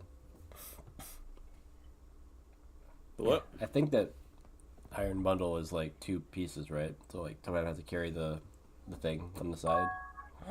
Oh yeah, the blower, yeah. Oh, I'll hold that. What the? This thing weighs a ton! I can hold on to it, but like... Why is it so heavy? It looks like that's what it used to fly. It must be an entire turbine engine. Even so, the fact that it has flying capabilities from this weird little tube. How strong is that fan? Guys, can we walk and talk? This is getting kind of stressful. All right. Yes, of course. Let's move. I'll carry the Delibird. Or whatever it is. And there he goes. Need a hand there, partner? Yeah, I should be fine. Let's get a move on. Do you need help with that, Paul? I should be able to boost your strength if needed. Nope, not at all. I got this. Alrighty then. Alright. Richard immediately takes the Iron Bundle to the Pokemon Center. You three kind of take your pace and walk there as he's being taken care of. Or you guys kind of just discuss, basically just recap what just happened here. No. Anyway. What a day this has been. First I get interrogated and now metal birds are falling out of the sky. Indeed. I don't suppose the two are related, but... At least I hope not. I'd rather not be responsible for creatures plummeting either. That'd be super depressing. Indeed. And for now, we should probably just avoid the topic. But I don't think it has anything to do with you.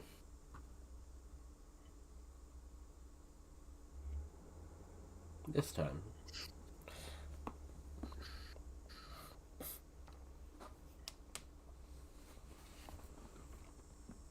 Alright, you guys arrived to the Pokemon Center.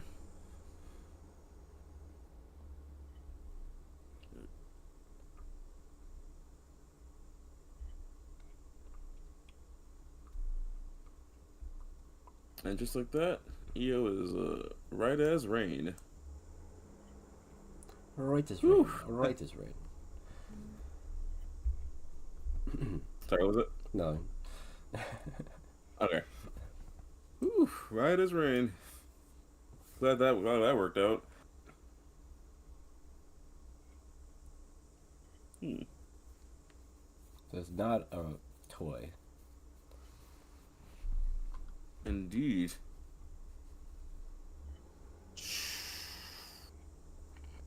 Indeed. It's its own sentient being. It even healed itself in the Pokemon Center like a Pokemon would. Then, if that's the case, and you really are a Pokemon and not some toy someone made to be a hoax, maybe Area Zero does have merit after all. A Delibird of the future? Well, good to know Santa exists even this far off in the world. Or maybe he doesn't, and the whole thing is, and they make him as a means of cope. Eh.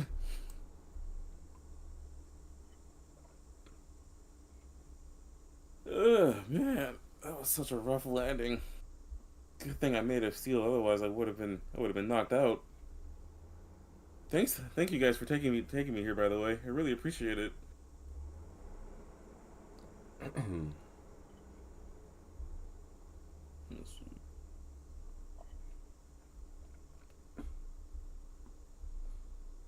Seems a bit chipper for someone that came from like a different like time and place. Oh, believe me, I'm very confused as to where I am. But I was so damaged. Getting better was my only priority. Oh, now that I'm here, I really, yeah, I really don't know where I am. Well, I guess we could start. You could ask. First, I guess we should get our names in order. My name is Stefan. My name is Richard. Misto. Paul here. Oh, my name is. Did I have? No, I didn't have it. It's complicated, but the symbols used to spell it look like EO, so you can call me that. EO. Nice to meet you, EO. Glad you're doing alright. Glad I'm doing alright too. But, it still doesn't help the fact that I don't know where I am now. Well, I guess maybe it could help if you told us where you were from. We could help you redirect. Oh, well,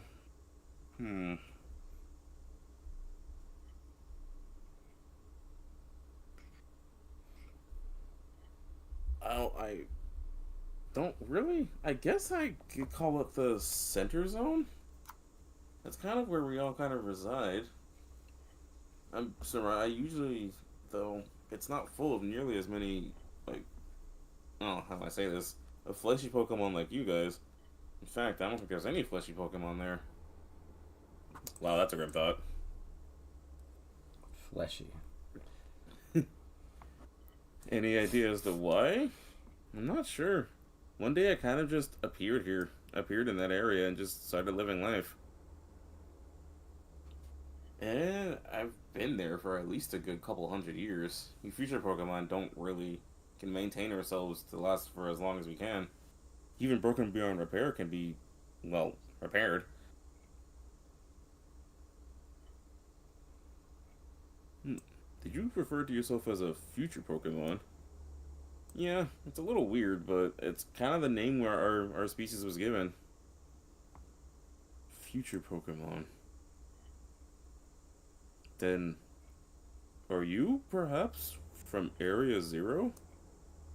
I don't know what that is. All I remember is I was walking down the street, kind of just giving my blower a test drive, and a random rift opened up, and I just kind of started But the next thing I know, I shot through some random clump of natural looking trees that I've only read in books. Been missing some context, probably. Jeez, this is Evan. getting more and more depressing. And the next thing I knew, I started zooming around. So I saw forests, cityscapes full of wild Pokemon, but I couldn't really admire them because I was so busy, trying to control myself that I kind of crashed. And here we are. Hmm. Well, it sounds like future tech. It sounds like I came from the future if he's type isekai, if you ask me. As much as I want to ignore that, he's right. Clearly, you aren't from this time period, and you're not some toy. There's only one explanation. You are from the future, and you do hail from this place that we've dubbed Area Zero, that apparently you seem to call the Center Zone. Yep, yep. So, why is it called the Center Zone for you? That I don't know too much of either. I just kind of know all I know is that it's kind of the hub where we all live.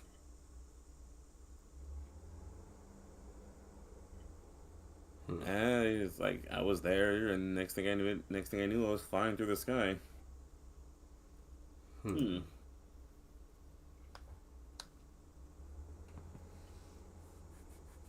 And like something's going on there, but where that is the question. Hmm. Well, I suppose we have an idea of where we could place you. What do you mean, Stefan? Well, going through my mountains of paperwork, I recall getting a couple commissions in the past done for this place called Frequency Forest. They needed supplies to make something called pylonic fluid. Not entirely sure what the relevance to that would be here, but pylonic fluid. Pylonic fluid? Huh, you mean the stuff we use to maintain ourselves?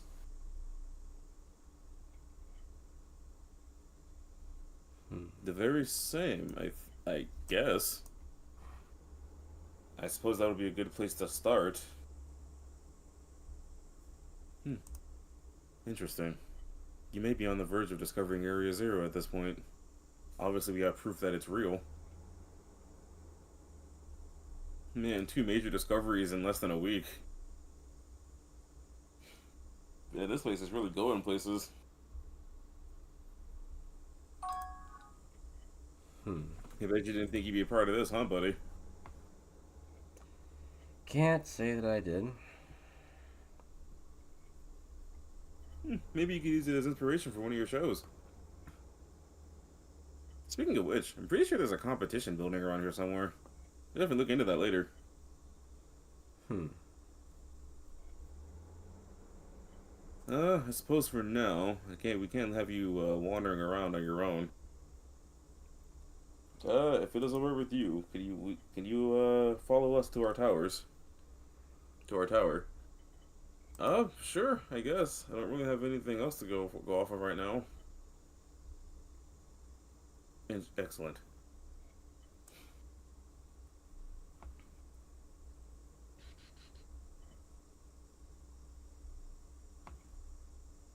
Hmm. So,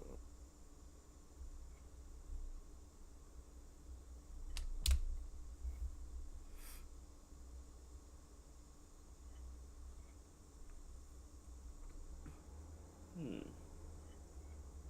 On the way, you guys see Io kind of pondering to himself.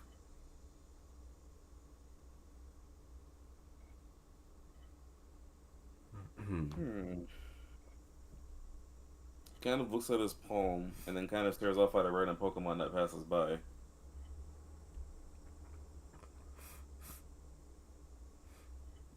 What is it, EO? Huh? Oh, well, I was just thinking, like, everyone here, like, they're all, minus the actual steel types, are, very fleshy and natural feeling.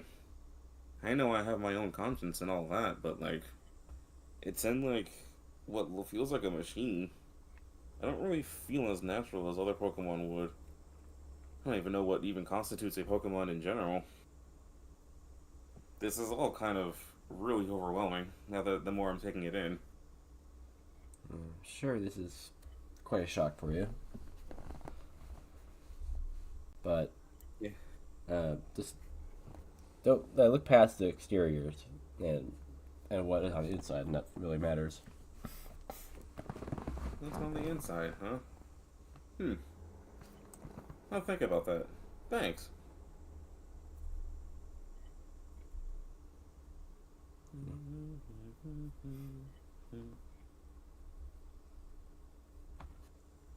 Alright.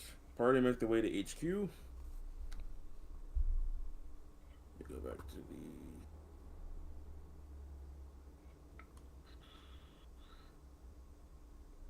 the...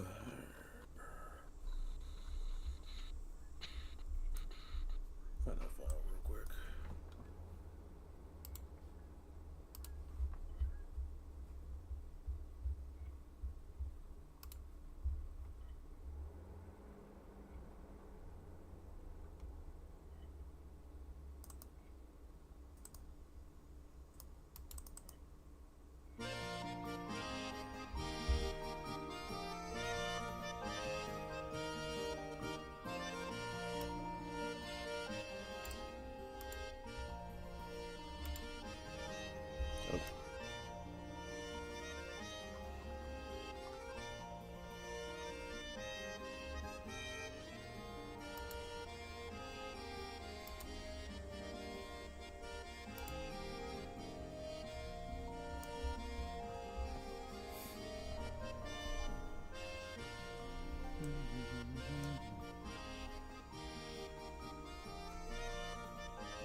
Wow, you guys live in this spot?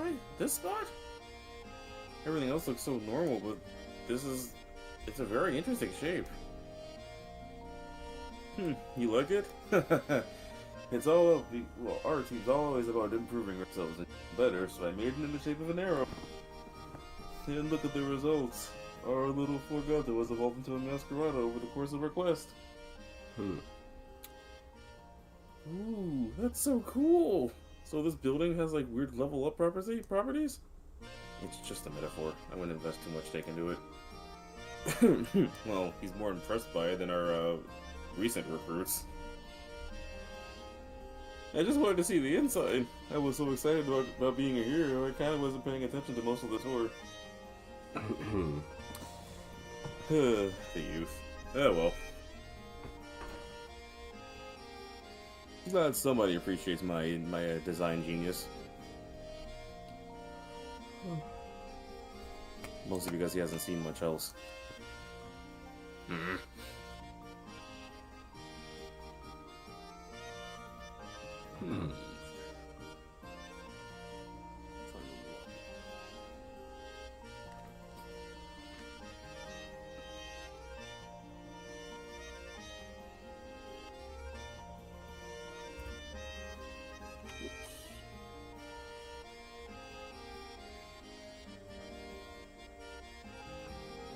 Hey, did ya? Been a while.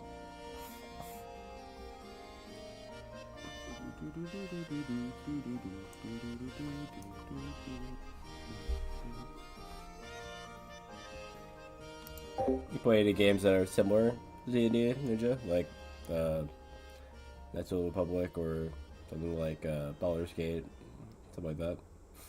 There's a few games out there that have D&D inspiration.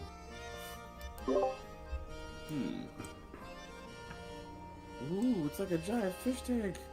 There's more fleshy looking Pokemon too. Oh yes. Stunfisk kind of just lives here. But do I not have their thing here? No, I don't. But these two are our front desk clerks.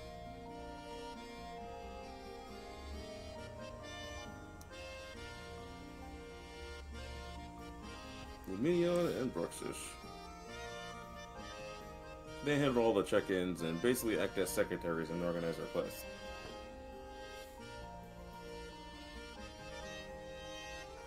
Whenever they load in. Yeah, whenever when that's spawn. There we go.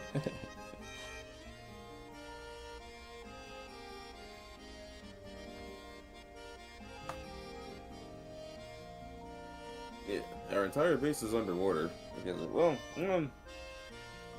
one, water Pokemon should be able to work. You should be able to work if they want to as well. So I built this entire base to be a giant fish tank.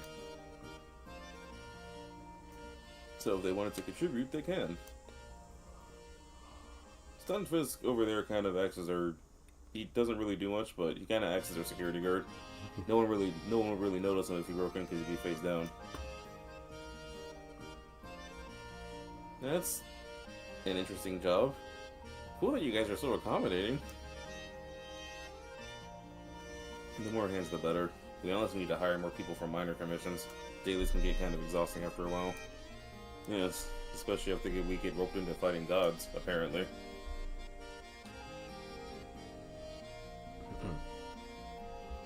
You hear that? We're here with the bigger fish to fry.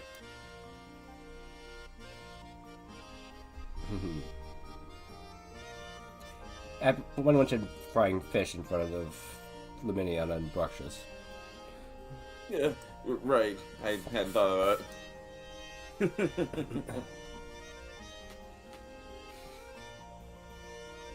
Yeah, well, I ain't gonna think about it too much.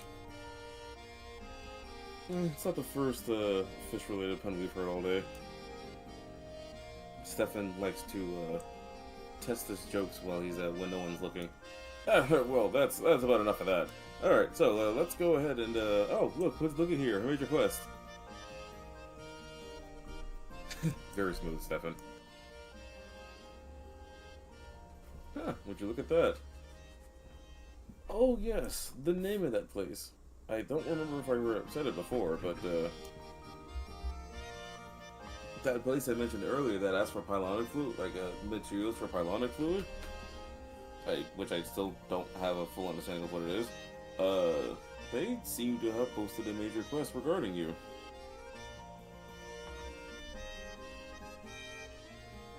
That was quick. I mean, I'd probably send an emergency call too if something shot through the ceiling of my research lab.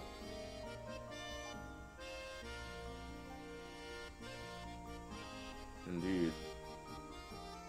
You did mention there were a bunch of thick trees, so Ferguson Forest must be the place he spawned from. It's the only place I could think of that does Area Zero research at this point. Unless it's Brainwave Academy, but I don't even think they know about this place.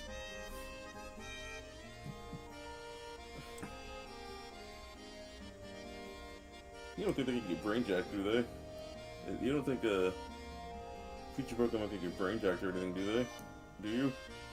Nah. For some reason, we were built specifically with that in mind. You'd have to be coded specifically to be brainjacked in order for it to work, which means the bad guy would have had to have made you. But as far as I know, I kind of spawned in with not being able to be manipulated.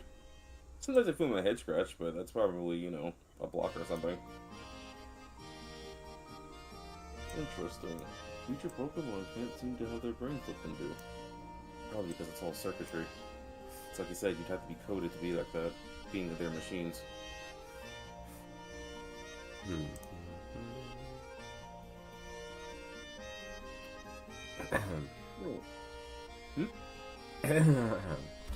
Let's clear my throat. Oh, right. I mean, you know, you don't have to worry about that, not that there's blocks on us. No, of course. Yeah. And Paul kind of nervously, like, bumps his fingers as he's kind of listening to that.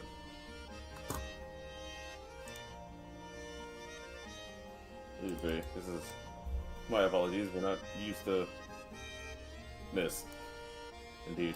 We'll try to be more sensitive in the future. No, it's fine, really. It's something I get used to hearing.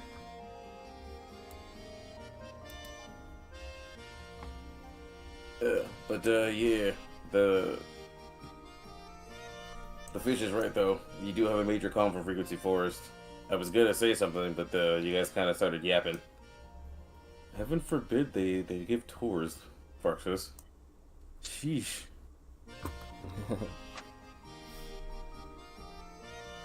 Ever the ever reliable assistance. Now let's see.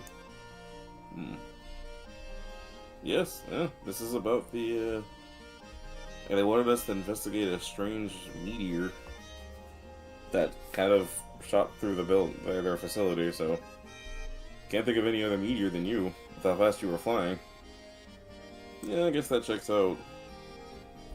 At least I'll be going home soon. Looks like I'll be going home sooner rather than later. A shame. I kinda wanted to see more of this place. There's just so much to take a look at that I'm not used to. Everything where I'm from is very sterile. But here, colors are vibrant and bright. Though I guess future Pokemon have some vibrance to them as well. There's just something so, well, for lack of a better word, natural about this place. You know? I suppose that makes sense. Pining for the unfamiliar. Trust me, I'm aware. Grass is always greener and all that. Oh, yes. I don't mind taking a break from my paperwork to see this out. Probably be the first break you've actually taken in a while. Yeah. But it must be done. Oh, okay. I guess you guys will be my acting tour guides then. Let's get a move on.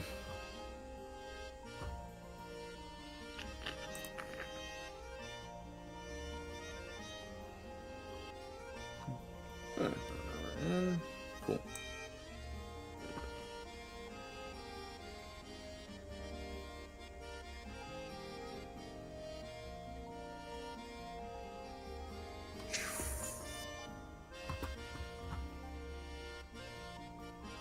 I should have.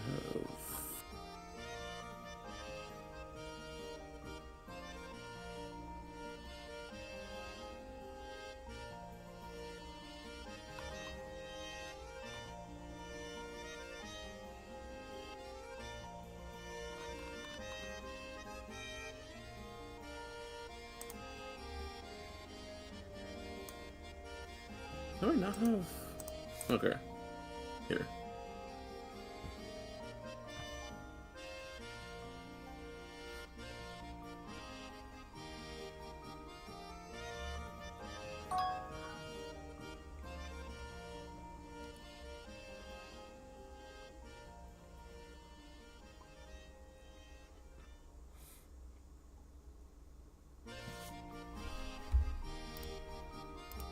I know I have an image of, like, it should be Richard, like, carrying you guys to, like, random locations. I had it in the Flash chapter.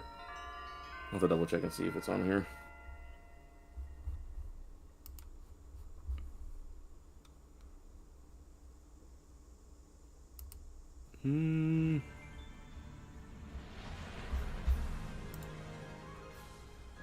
Yeah, it's not in this particular folder.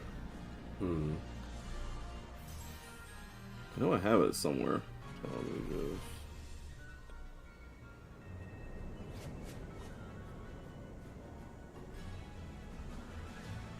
There it is.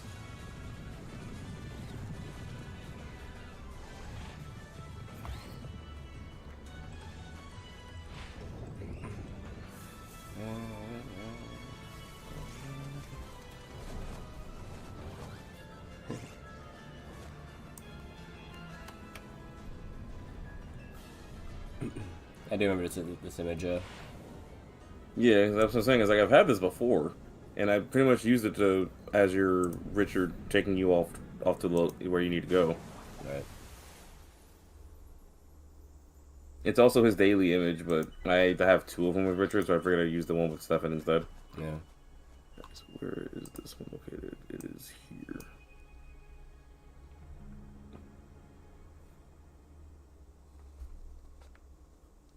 I'll reorder these later.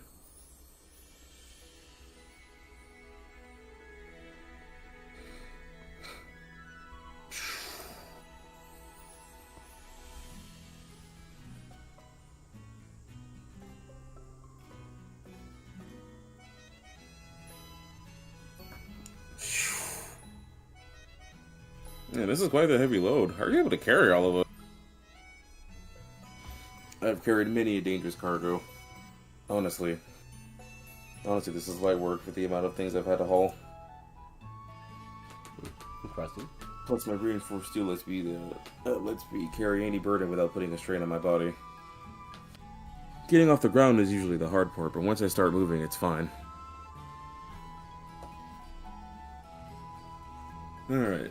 Stefan, do you know anything more about this frequency forest? Oh, as a matter of fact, I do. I've been there a couple of times myself. So, like I said, in terms of like their Area Zero research, which is kind of, that's a bit new to me, but they're the main reason, let's see. They're basically the main reason we have so many technological advances that synergize with Pokemon. Quite like us. That's how we can have TVs, cars, technology without it causing a strain on the planet. Huh. That's interesting. So, I wonder why. Yes, why indeed? Why would there be a need for a future Pokemon? No offense. Why would, it's like when mankind has progressed so well. Pokekind. Yes, Pokekind. Sorry, I watch a lot of movies. About Pokemon kind? I don't know. Pokemon kind. Now that's a verb. Now that's a noun. Anyway. Adjective. Adverb. Participle. Ugh. Why, there's so many ways to say words. Hey, if you think about it, yeah. Adverbs, participles, non-partisans. Blah, blah, blah, blah, blah, blah, blah.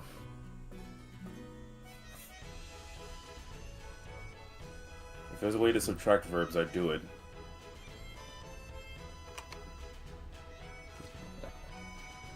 Alright.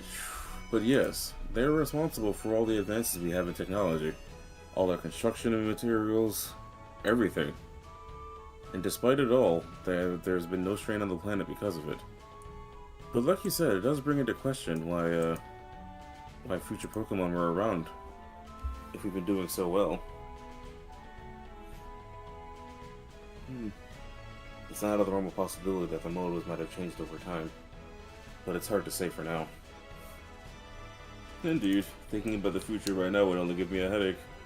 Though it does beg the question. Yeah, the more I hear about the future, the more upsetting it seems to be, so let's not think about it too much. I mean, I enjoy my time fairly well with it. For you, the future is the present. Huh, I never thought of it like that. Now we're dealing with time verbiage. Time semantics. Ah!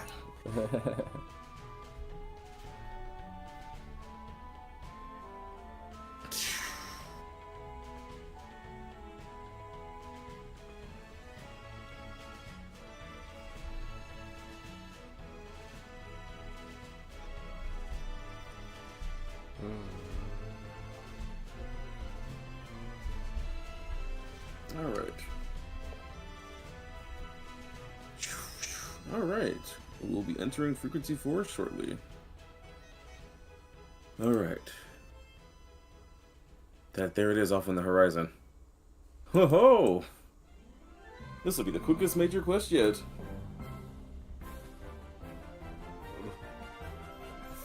Oh, that's too bad. I kind of want to explore the facility a little bit. I'm sure I'm sure they'll give us the privilege for returning this guy, EO with EO. You don't have to treat him like a commodity. He is still a Pokemon after all. Yes. I guess I got a bit excited. I don't get to go to Frequency Forest very often, so I too am very curious about what they do there. And this is my first time hearing about it ever, so I kinda want to see what that's up. What's up with that?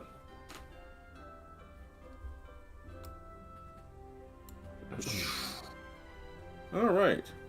The party descends into the in front of the entrance of Frequency Forest. what looks it on the surface, it looks like a regular forest, just kind of trees sprawled about. There is kind of like a dented pathway, kind of like like hollow patches in grass that signify it's been used a lot. Mm-hmm. I see. Well, this must be the entrance.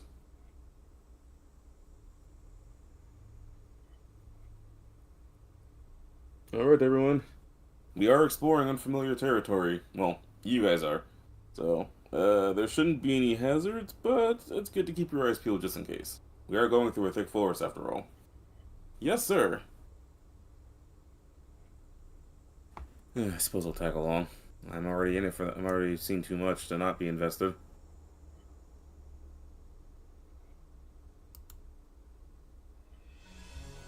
Alright, the 5 of you enter Frequency Forest. Let's see. The party enter the thick woods, and after a bit of walking, immediately notice that it's very hollowed out. Or rather, there's a bunch of foot space that with trees that seem to wrap around in like a dome shape. I think I have...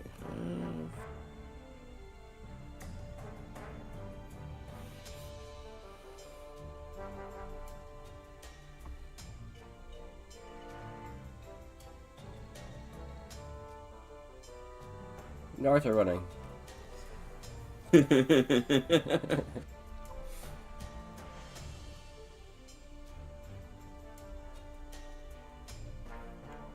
Whoa. These branches are wrap around each other like a thread. It's like a quilt of trees. Most of those air sacs.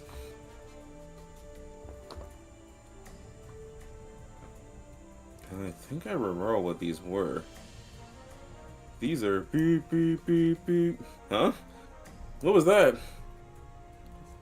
Does memory get redacted? No, I think we triggered an alarm of some kind. We did kind of show up unannounced. We didn't really confirm or deny the quest. We kind of just left in a hurry. Oh, yes. I guess I got a bit excited. I've been so engrossed in paperwork, I forgot my own procedures. You are approached by... I don't have NPCs made, so I'll just say... Here's another Luminion that's different from the one at the office. This one's upside down.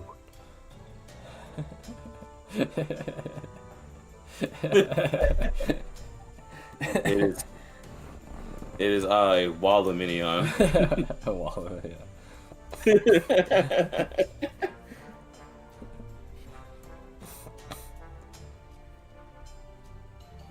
That's like a dog now.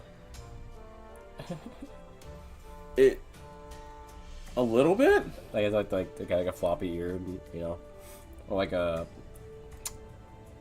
rabbit. I don't know. Yeah, no, I see it now. It's like one of those dachshunds that have their ears that droop.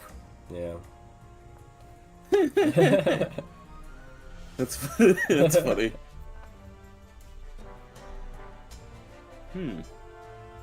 Oh, stop right there. Only authorized personnel are. Oh, it's you guys. Oh, you brought the EO. All right. Well, appreciate you for returning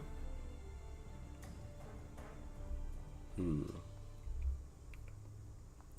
I guess we were wondering why he went flying through the sky. I wish I knew. We were all conducting our research, and then randomly we saw a flash, and then that was about the long and short of it. Yeah, sorry about that. I didn't realize it was this place I broke into. Or any place, honestly. So I want to make a... I just figured it was a random floor, so I didn't think there'd be much damage. Make a perception check. You wanna make one? I want to suss out his true validity. His validity. Okay, sure. I don't know if that's perception though, or if that's something else. It might be perception. I think like sense motive, or I guess insight. Insight check, yeah, which I think is technically... Well, actually, insight is also wisdom. according to the list anyway. Yeah, a lot of things seem to scale off. A lot of the social stats seem to scale off wisdom. Yeah, but I don't have proficiency in insight. Only, well, I have perception, but yeah, not insight. Yeah, but I don't know if we really have been doing a whole lot with proficiency.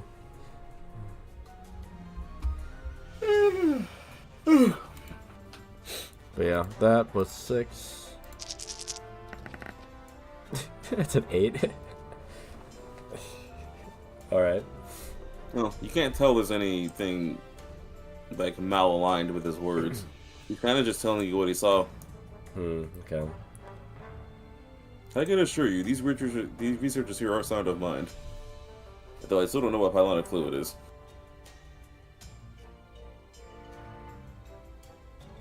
All I know is that whatever they're doing is likely going to contribute to our world as a whole.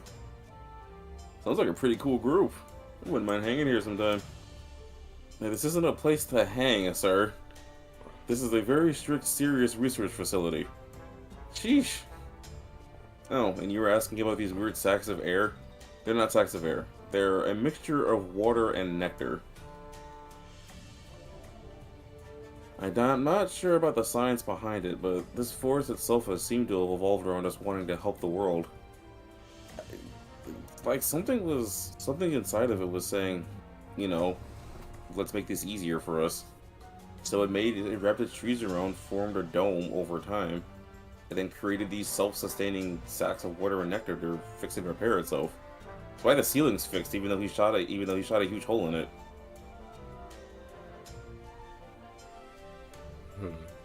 That's astounding. Even I didn't know all that. I knew about the dome shape, but I figured that was your guys' architecture. No, what can I say? The forest kind of just has a will of its own. I guess that's why any nonsense with the areas made itself so far.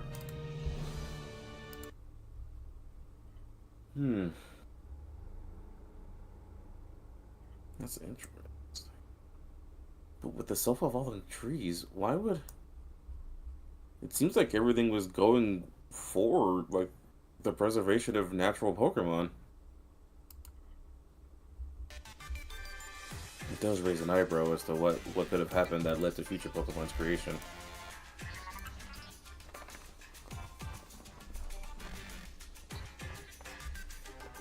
Yeah, you're telling us. That's what we're trying to figure out. You're saying EO just showed up one day? Yeah. There was just a, like... So... how do I explain this without going deep into what we do? Well, in short... The researcher Pokemon kind of starts moving, like, using a weird hovercraft to rover around. We have 3 main areas here. We have the default area here, where all of our research facilities are. Down here is where all the ancient Pokemon lie. And up here is where all the future Pokemon lie. This weird dome up here. Within that dome, or there's an area even further above that dome that's invisible to the naked eye, known as Area 0. That we've called Area 0. It seems to be where they come from, and once in a while, once in a blue moon, a rift will open and an ancient or a future Pokemon will fall out of it. We try to get them as situated as we can, and then we set them designated to one of these specific areas depending on their origin. Having future mixed with ancient Pokemon hasn't ended super well in the past, so it's best to keep them separated. I would imagine primal Pokemon being hard to work with their limited knowledge. Yeah, we are definitely a progressive step up from what they were. Are they not able to One day communicate? a rift open, and normally they just kind of flop, and they're sturdy enough to handle their fall, but he just kind of zoomed, and he's kind of the first one we've seen do that. Now that I think about it, I don't really see many of my kind where I'm from either. I am a particularly rare breed of future Pokemon. I wonder why. Also, I think there's even natural Pokemon even older than you guys. Man, time sure is a wild thing. Who you calling old? I mean, relatively speaking, of course. I am apparently from like millennia in the future. It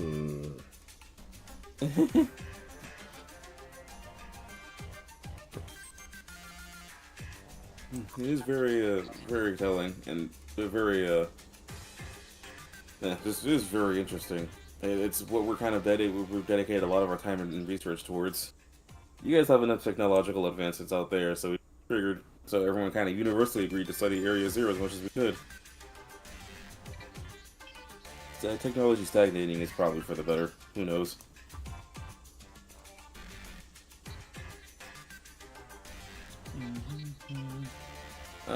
But speaking of Paul's comment, I suppose as a reward for returning EO to us, you are, you know, I guess you're welcome to hang out. Just don't touch anything, please. You have my word. I'll keep my simian hands to myself.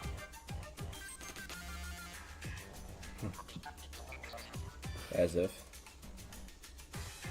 Hey! I'm not some 10-year-old at a candy store. I can keep my hands to myself.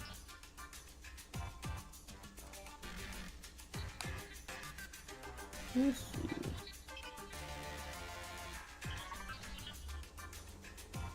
That being said, seeing as EO is a future Pokemon, I would like to run a few tests on him at some point.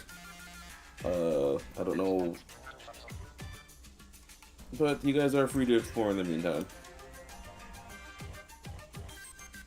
Until then, I guess we have cameras everywhere, so everyone will be able to keep an eye on you guys. I'll let Cosmark know you're here. Before he could answer who Cosmark was, he flew away to what looks like the main building far off in the distance here. Well, yeah, it's not every day we get to explore a research facility, huh? I think the closest thing we actually got to looking around for is like the training room barracks. Exploring every nook and cranny, that got old after about 4 years.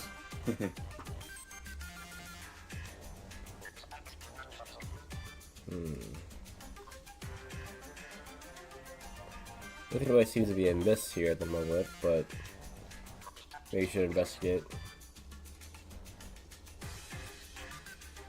Yeah, sounds good to me. I too would like to look more into this place. Just think about it, it's very otherworldly. Yeah, sure. I don't see why not. The more I get to see this world, the better. Besides, I don't know how long it's going to be how long I'm going to be under test for. Alrighty. So this will serve as like basically a mini hub world map. There's a few things of note here. If you want to kind of, pretty much like if anything you see on the map, you can kind of ask about. Right. Yeah, on the left, almost looks kind of like an elevator, but I'm guessing it's not.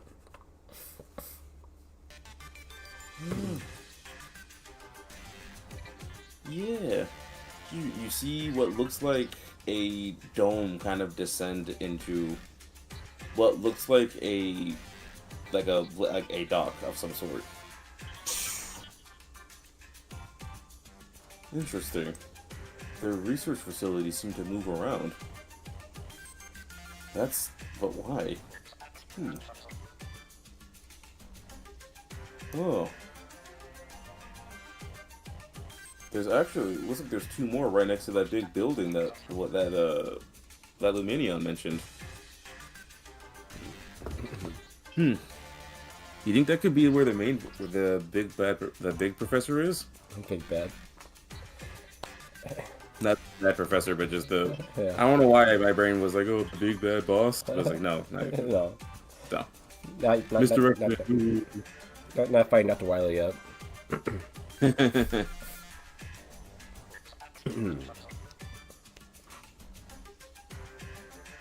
we put on. Now that we're actually exploring this place, we'll put on some music.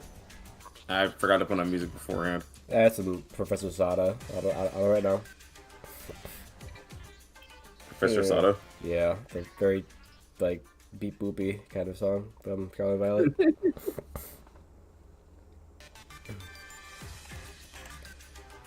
Probably could just put on Area Zero if you really wanted to.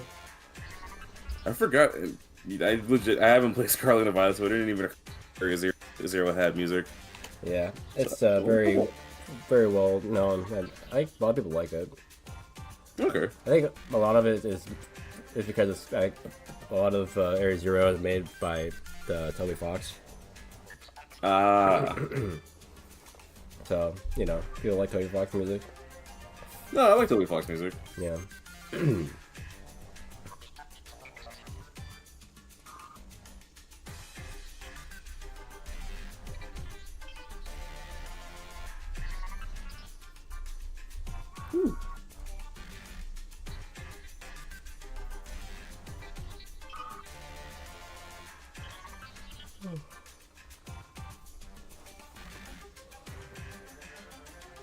I forgot Scarlet and Violet had really good music. It's just kind of the game itself wasn't that great, but it did everything right, which I give props for.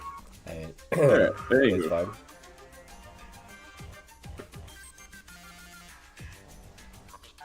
fine. It's a bit too tense. I'm kind of just going. Here, I'll play something else for now, but I will save this for later. Okay. Foreshadowing. Yeah.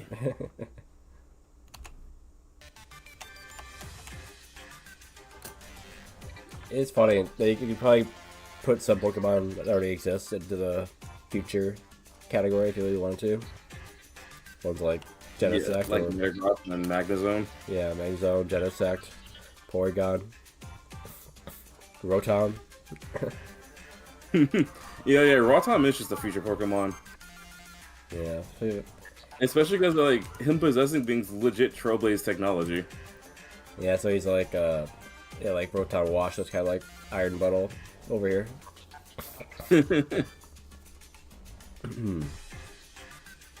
So could Rotom just possess one of them if he wanted to? That's a good question. I mean, he's a ghost type, so really he could possess anything.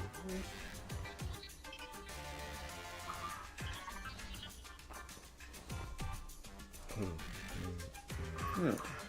So they must report all their findings to the professor that's in that building there. I wonder if he's also mounted with paperwork. Maybe you could use a workaholic friend to resonate off of. I am not a workaholic. I'm just dedicated to my craft. Sure. This totally isn't like the first time you've been away from your paperwork in months. That's not true. The saving the day incident happened like a month ago. So a singular month, sir.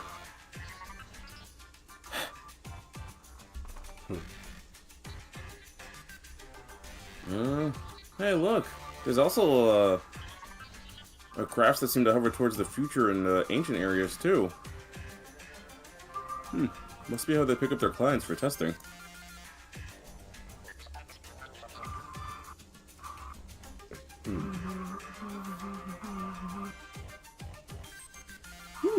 Kind of want to peek down in the ancient area real quick, see what we find.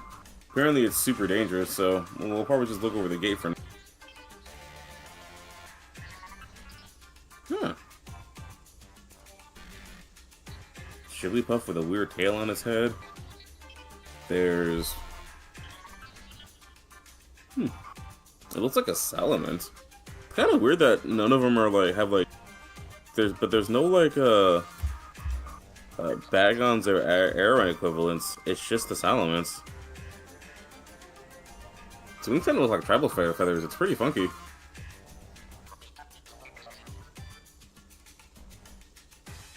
Unfortunately, the future hub's too high for us to look into right now.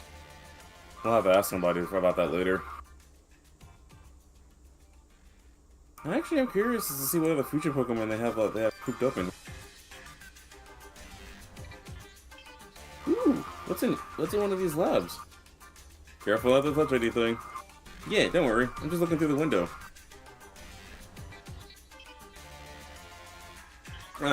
You appear to see what looks like a metallic version of Cobalion being Analyze with a stethoscope. The Cobalion sneezes, accidentally unleashing a bunch of wind blades, pitting him to the wall, pitting the researcher to the wall. He's fine, but very scared. Like, my bad. I don't know why I had this. I've had this weird sickness, I guess I could call it. You don't normally get sick, but I think there's like a glitch in my system. A virus? Yeah, we're fine. We'll call it a day for today, okay? Okay. Yeesh. I've never gotten sick myself, so it's good to know future Pokemon can get that as well. Is that a good thing? I guess. Guess it's one of those, like, natural attributes that Pokemon have, so knowing they can get sick is oddly refreshing.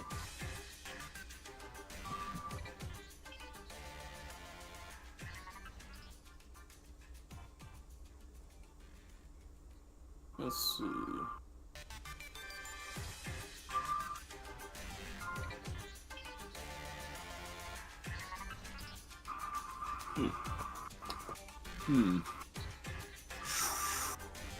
Is there anything else you wanted to take a look at? I think you looked at everything already, right? The thing on the left, yeah, this is something else I can't see. Okay. These sacks here. He said there was a mixture of water and nectar. Insane. I think that something like this could occur naturally.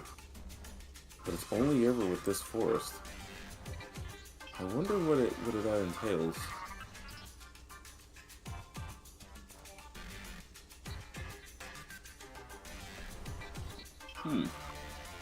Rest assured, there's future Pokemon up there as well. What he's saying is indeed the truth. It'll be nice to see some of my kin again at some point. Not looking forward to being hooked up to the wires and stuff.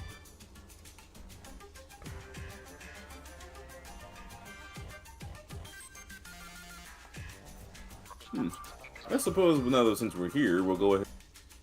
We can see if we can say hi to the leader real quick. Sounds good. A bit presumptuous to think you can kind of just greet the main scientist like that. What? We returned what they've been looking for. I don't see why that wouldn't dictate that. Yeah. As the party approaches the main building, they see what looks like a large pink beam shoot out from the top of the building and through the ceiling and just way off straight up into the sky. That's not you, is it? Yeah. I don't think so. I leave blue trails whenever I go flying around. And it doesn't look like it came from, like, anywhere in particular. Well, it came from the building. Whereas from what I gather, the rifts were kind of a spur of the moment. And above the future district up there. I wonder what that's all about. It fires off for about 30 seconds. You get a random ding in your head from Orion. Hey, Misto, check this out. Well, I can't. Well, you can't see what I'm seeing through the telescope, but one of the space rifts just closed. What? Remember the spatial rifts we were looking into before? I saw a random pink beam kind of close it like a zipper. We just saw one down here. You think where you are might be related to the spatial rifts, or at the very least they're closing? Seems to be that way.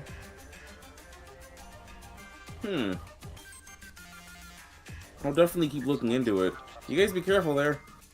Right. Thanks, Ryan.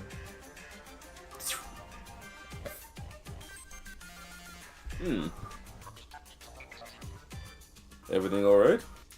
Seems like that beam that we just saw could close something up in the atmosphere. The atmosphere? Or further above. They're thinking. Now there's beams closing spaceships in the atmosphere? What exactly is this place? More than it seems. A spatial rift. You think that could be... You think that might be related to why all of us, you know, the ancient and future Pokemon? Maybe.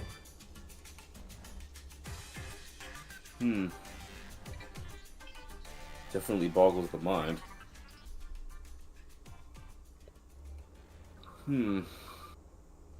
This might not be such a quick mission after all. What, don't tell me you want to go back to your paperwork. Oh, heavens, no. I just hope this isn't some world-ending conundrum. I don't need 2 of those in the same week, please. Oh, all the more reason to go ask the leader. Maybe they know something. Right. Alright, you guys kinda... Give me a second.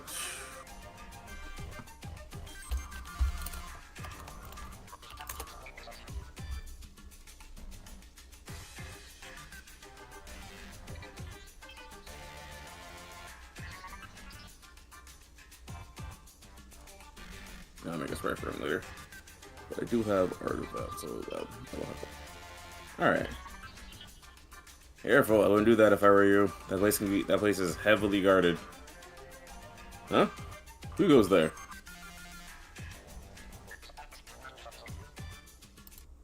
The party turn around and see what looks like a future version, a metallic version of the legendary Pokemon Terrakion.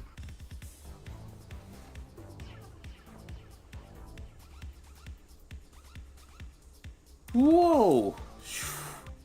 Another future Pokemon up close. That's so cool. Huh. That's odd.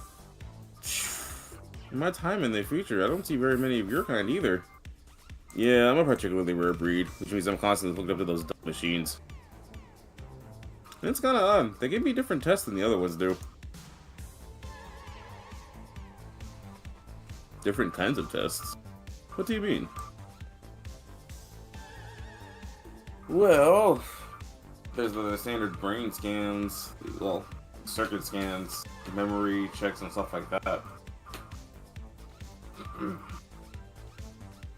They also do regular pylonic fluid tests to make sure I work right. They keep saying something about me is just abnormal.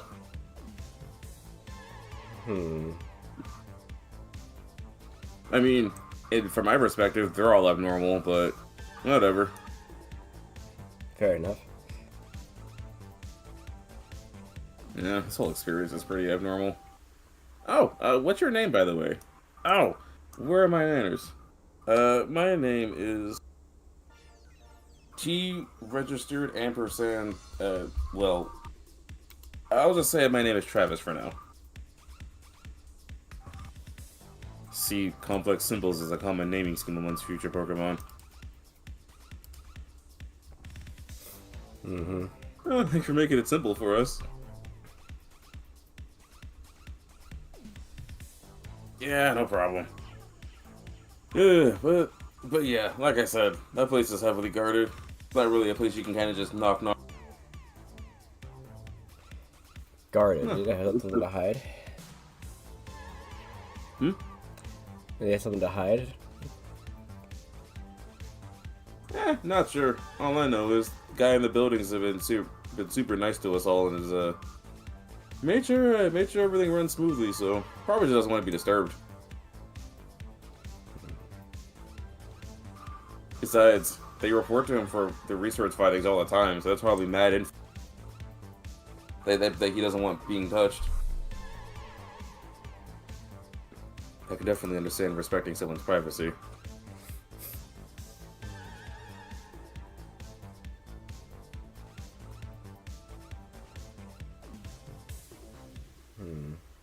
What now then? Well, let's keep going.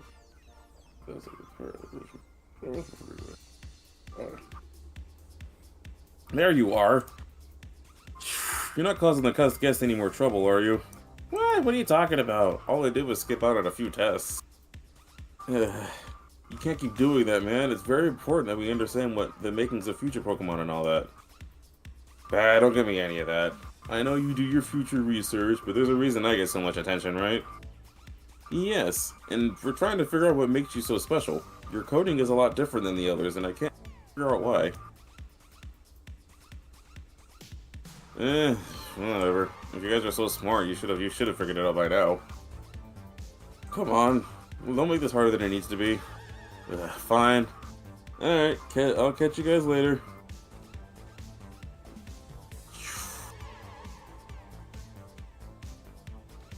Alright, the researcher finds Travis and rushes them off for further testing.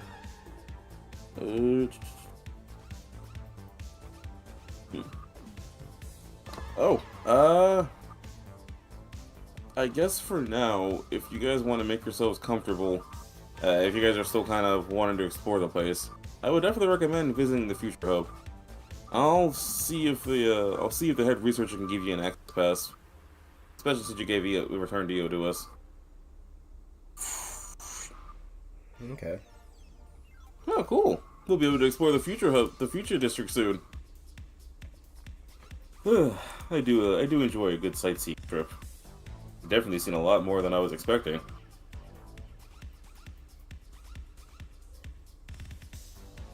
Alright. Sky beams, nectar sacs, Pokemon that look like us but old and new. Something tells me that Future District they'll give us a lot more to look.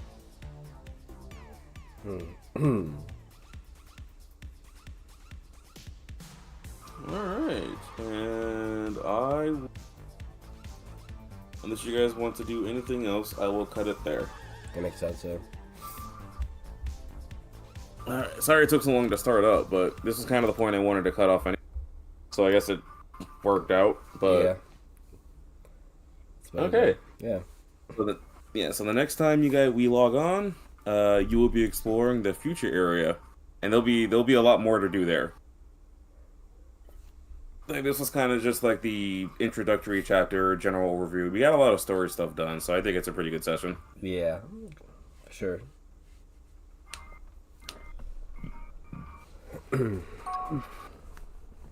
Alrighty. So, yeah, you're a new party now. You are now traveling with Stefan and Richard, along with your new friend EO. Once the next session starts, you'll get your access pass. You'll be going up there to be doing more exploration. Hopefully, you'll be able to go to the Ancient District and do exploration soon, too. We'll see. Yeah. Depends on. But for now, happens, yeah, that will be it. Any questions, comments, or concerns before I hop off? I don't think so.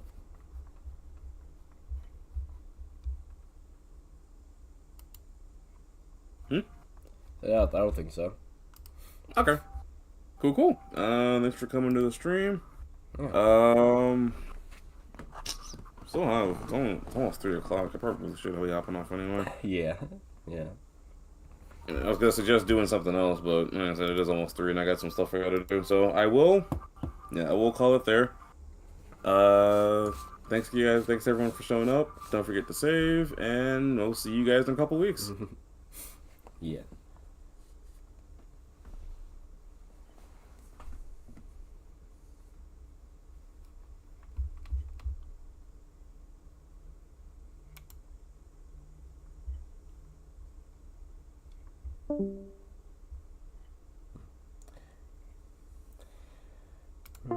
That's it for that. At the very least, I'll take a break and then come back on later, I think. We'll see what happens.